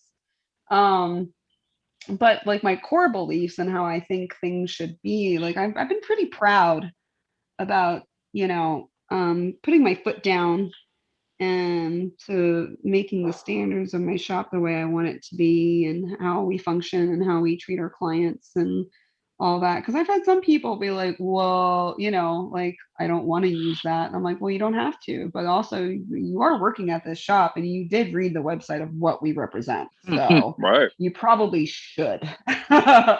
And Uh-huh. I'm like, and also don't make me into a hypocrite if someone comes here thinking that you're going to be using something. So it's about, just how you word it to people, I think.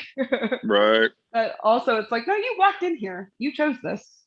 Right. And so, I haven't had any death threats, thankfully, but I have been called lots of names, surprisingly enough, about, just my system and how I've like developed it. And it's not even that hard, but for some reason it's just, yeah, I get flack, which is bizarre. And you're going to get flack no matter what. I think someone's going to be dissatisfied with you. Yeah, it is amazing how you'd think it'd be real simple to be able to like show up on time, show your customers an awesome time, leave Right. them with an amazing experience, get paid well, split the dough properly, and fucking have a great day. Like every Have a day. great day. Every day. Every day. Yeah, somehow it gets pretty Mhm. complicated pretty quick. Yeah. Pretty quick. Yeah. And it's a lot of just, it's a lot of bullshit sometimes. And one of the why I choose time to stress is because I realize that if I just literally take some time to just mull over something, I usually just don't, I'm really not that mad. Like I might be Right. mad at something and I'll just like, you know what? I'm just gonna put that on my list of things that I'm mad at. And I have a little list on my at my station. That it's my meeting list, like so we have a meeting Uh-huh. once a month and I just write it down when I think about it. And then by the, when it comes to time where I really want to sit down and think about it, I'm like, oh wow, I really don't care about that. Okay, cool. On to the next.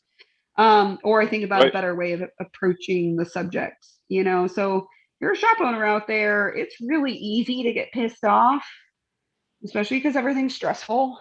So like, I don't know if anyone's like me, but I usually get really just frustrated by the end of the day. Because I'm just like too many interactions, too many things to Sure. juggle, I just feel frustrated. So if you're feeling that, try just making a list of everything that you want to talk about, especially if you find yourself just like lashing out on your staff. Because I've worked for people like that and it was never cool. Those people just lose it. I'm like, I get it. It's hard being an artist and a shop owner and all those things, but the lashing out never helps anything. Like actually at this last meeting, I was like, we had every single meeting I always say like a positive, and this last one I was like, and none of us are explosive, and that is amazing. I Nice. want to applaud everyone for not having an explosive anger response Uh-huh. because it's been a hard month And all of us took it in stride. And that's amazing. Awesome. And yeah.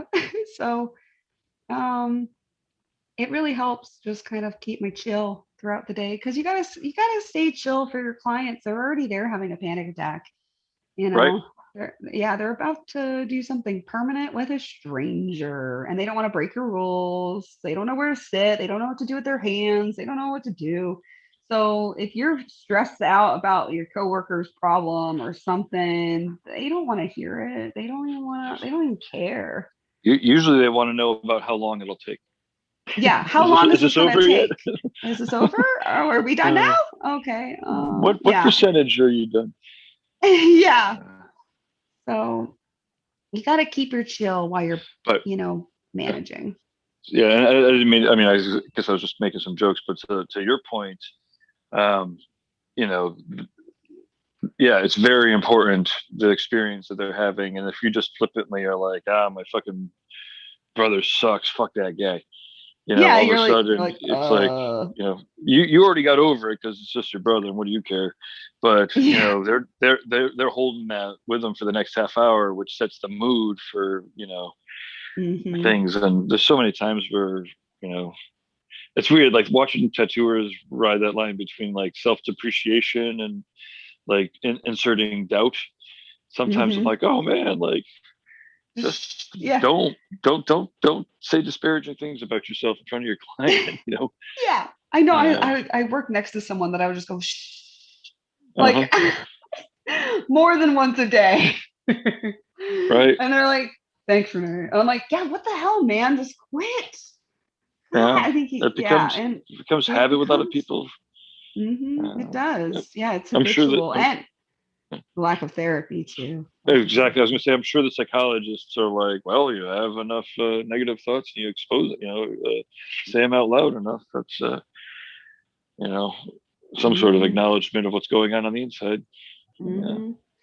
Oh yeah, and I mean, it hasn't happened yet, but I mean, I always wonder, especially like during the dark days, I was like, should I just cancel today? I'm being a bit of a excuse me. I like it in the British sense. I was going to say, excuse your British. Yeah, I'm going excuse to get me. canceled Yeah. now. Well, we said it in the British way. And I feel like I just need to remove myself, but then I have my little mantras, and I take a second and I go, what am I doing right now? I am doing flowers. These flowers are amazing and this is really fun, so I should quit it. And then I get back to it, or I'll send people out and like take a walk around the block before you come back in here. And like I see him come in, I'm like, Uh-huh. like, I can tell you've been fighting with your girlfriend. Take a walk around the block and then come back in here. Go grab a coffee, Yeah.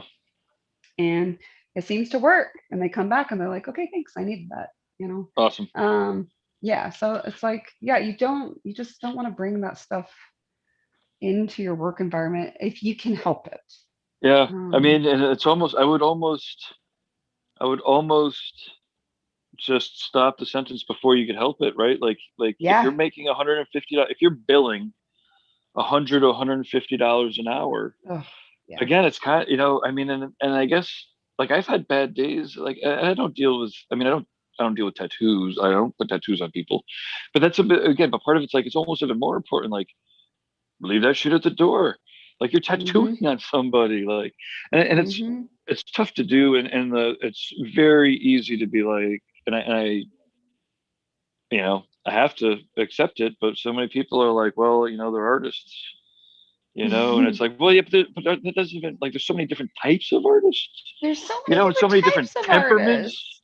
Right. And I like to think, like, I would hope that the artists that would be working at a studio that I would be representing would have the professionalism to leave any shit that they need to at the door before they walk through and they start billing a real professional rate. If you're a lawyer, who's charging $250 an hour, who's bitching about his kid, or whatever it might be, like, it wouldn't be acceptable. And and again, tattooers is also, there's a wide range. There's tattooers that don't give a fuck all, and then there's tattooers that want to be professional. Oh man, I had one of my Florida buddies come and guest, and if he's listening, he knows who he is because we've talked about it. But for example, yeah, he was definitely upset, and he definitely threw the F-bomb out there a lot, and definitely had the energy of someone that was frustrated and angry. And this client was paying, I mean, outrageous. And I had to talk to him like, one, this is Oklahoma, and he is calm it down. Two, no one cares. And he was like, but I'm talking to you. I'm like, yeah, you're talking to me, but everyone can hear you. You know, like everyone is going through this trauma with you. You know, like we don't need to share your trauma. Like, stop it.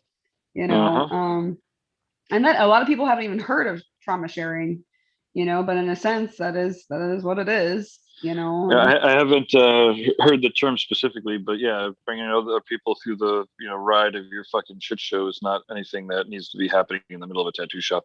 Hey, can you point your camera down a little bit more? Yeah. Yeah, reframe. There we go. Cool. Yeah, perfect. Oh yeah, that's way better. You got it? Okay, good. Yeah.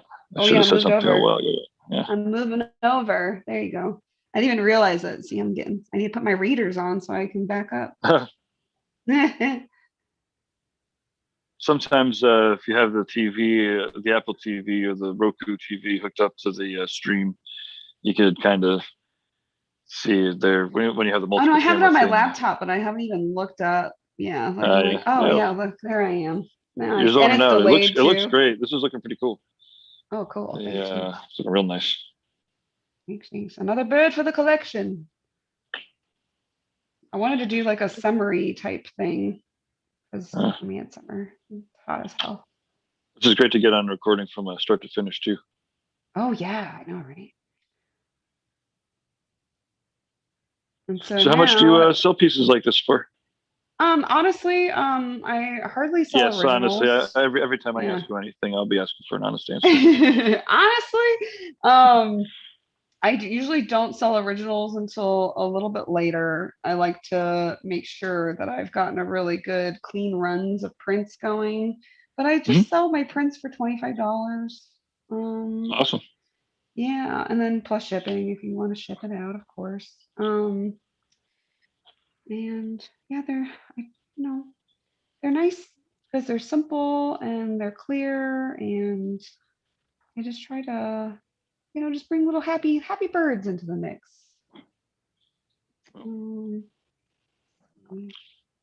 This one, yeah, I'll try to get this one probably scanned and ready to go because I see the time and I'm like, yeah, definitely tomorrow. And we finish off. Okay, we finish off those little feeties.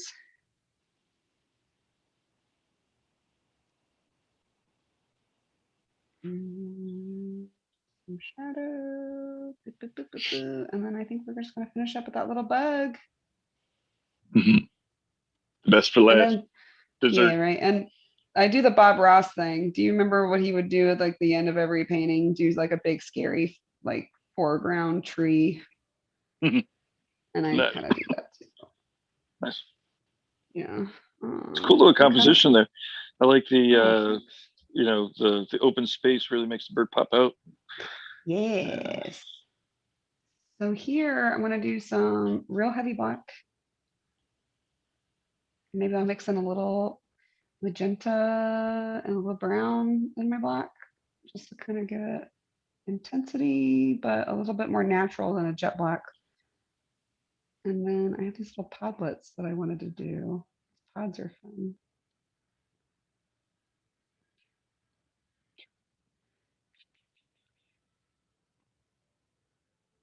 And then intense foreground.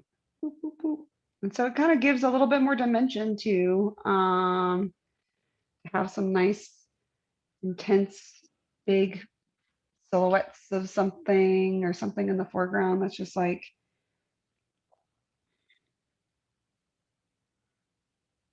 dramatic and in your face there. And so it really makes the bird feel like it's in an environment instead of like the bird is on top of the environment.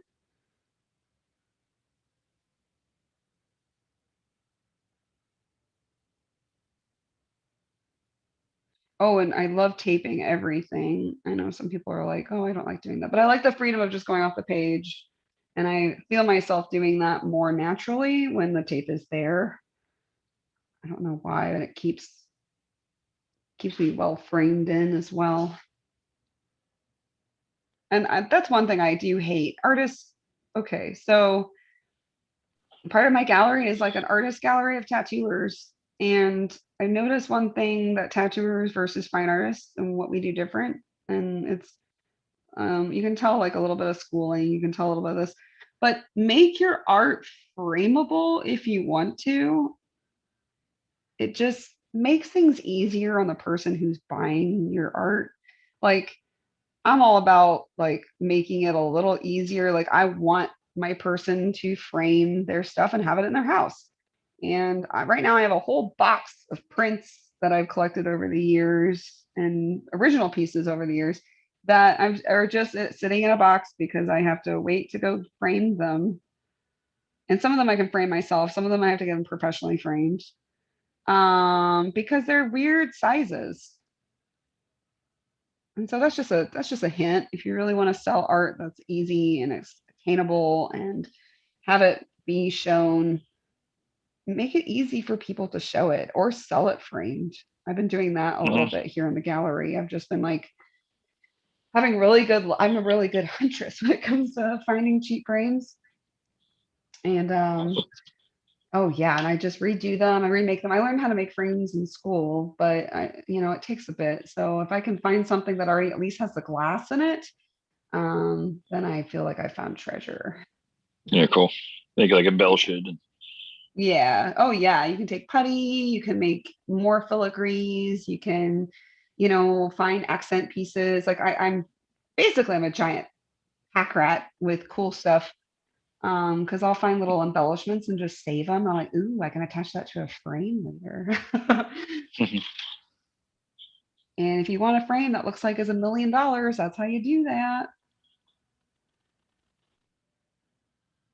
I should have a whole crafting.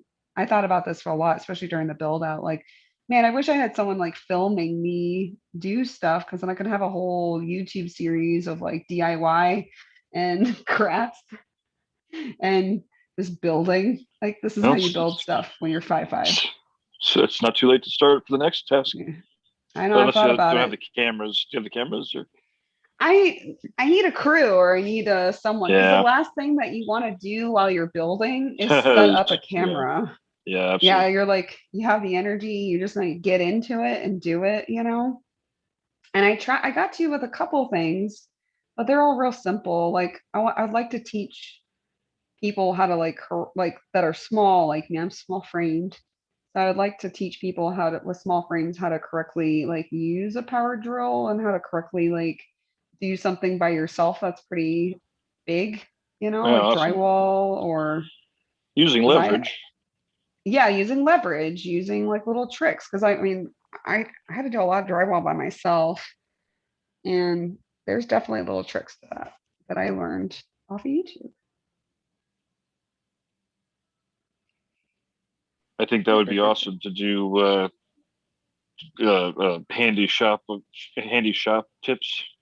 Mm-hmm. Yeah, because I mean, there's artists that are still trying to make their own. I can teach them how to make their own frame, teach them how to, but there's so many things out there that are so much cheaper if you just do it yourself, And I'm a penny pincher. I was just raised that way, so like especially nowadays, like any kind of thing you can save money on without like losing the quality is worth it. Oh yeah. Okay, she's pretty much done, but she's not. I'm gonna fiddle with her probably for like a little bit more. And this is another thing I do when I always finish something. I get up, I walk around, I come back before I say, yeah, it's done. Sure. So I won't put you guys through that hell. Cool. But if you do take a video, like you can record instead of oh yeah, I'll do that. Instead of zooming, just record. And remember to keep it sideways. But then, yeah. So it'd be fun if you Okay. could. And the same in the video that you did for the invitation was great. Oh, thanks. And actually, your timeness and your promptness was unparalleled. My ability to then sit on it for 2 fucking weeks and then upload it like the day before was pathetic. But if you want to do a generic That's okay. invitation that says, "Hey, I'm Renee. I'm doing some paint nights. Check the schedule for the next upcoming one." Uh-huh. Then we could use that as the intro video for any of the future. We could use that Oh, as yeah. as a general invitation. Oh, okay. No, that sounds good. I like that. I can And do then we that. could mix that with some of this, because this painting came from start to finish. I don't know. Did you finish any of the other paintings that we did on these? Or No, all the other ones were yeah, oil. So I think yeah. okay, we got done with layer 62. Yeah, exactly. We'll have another 60 to go, but Yeah, we have another 60 to go. And I have some of those. I do have some time lapse oh yeah, ones cool. that Yeah, I can perfect. send you. I Yeah, should probably just put on the Reinventing the Tattoo app as well. yeah. You should definitely be uploaded to people will dig it, and that's how we'll get more interest in these and get the replays, because this is great. People listen to this from start to finish, I'm sure. Oh yeah, that'd be great. Especially, yeah. Oh, I like that. And watercolor, I can do that. Oil takes me forever. But Yeah, I watercolor, mean, I can do it. the oils have been fine, have been awesome too. I'm Oh, just good. thinking for the video or for like a teaser, this will Mm-hmm. come out. It's very convenient. We could, mix your invitation in with a time lapse of this in and out. With maybe if we had a 60-minute invitation, Oh, um, okay. we could use a lot of this footage. Oh, great. No, I love that. I'll do that. No problem. I'm getting much more used to it. I think it's just me on camera that I'm like real weird about. Well, Um, it's fucking it, weird. it's fucking weird. Yeah, I'm like, wait, this is being archived? Oh God. Uh, like Oh it's yeah, like people watch this for years to come. for years to come, we'll look at that piece of spinach that was possibly in my teeth, or Oh, yeah. tell me about it. Oh,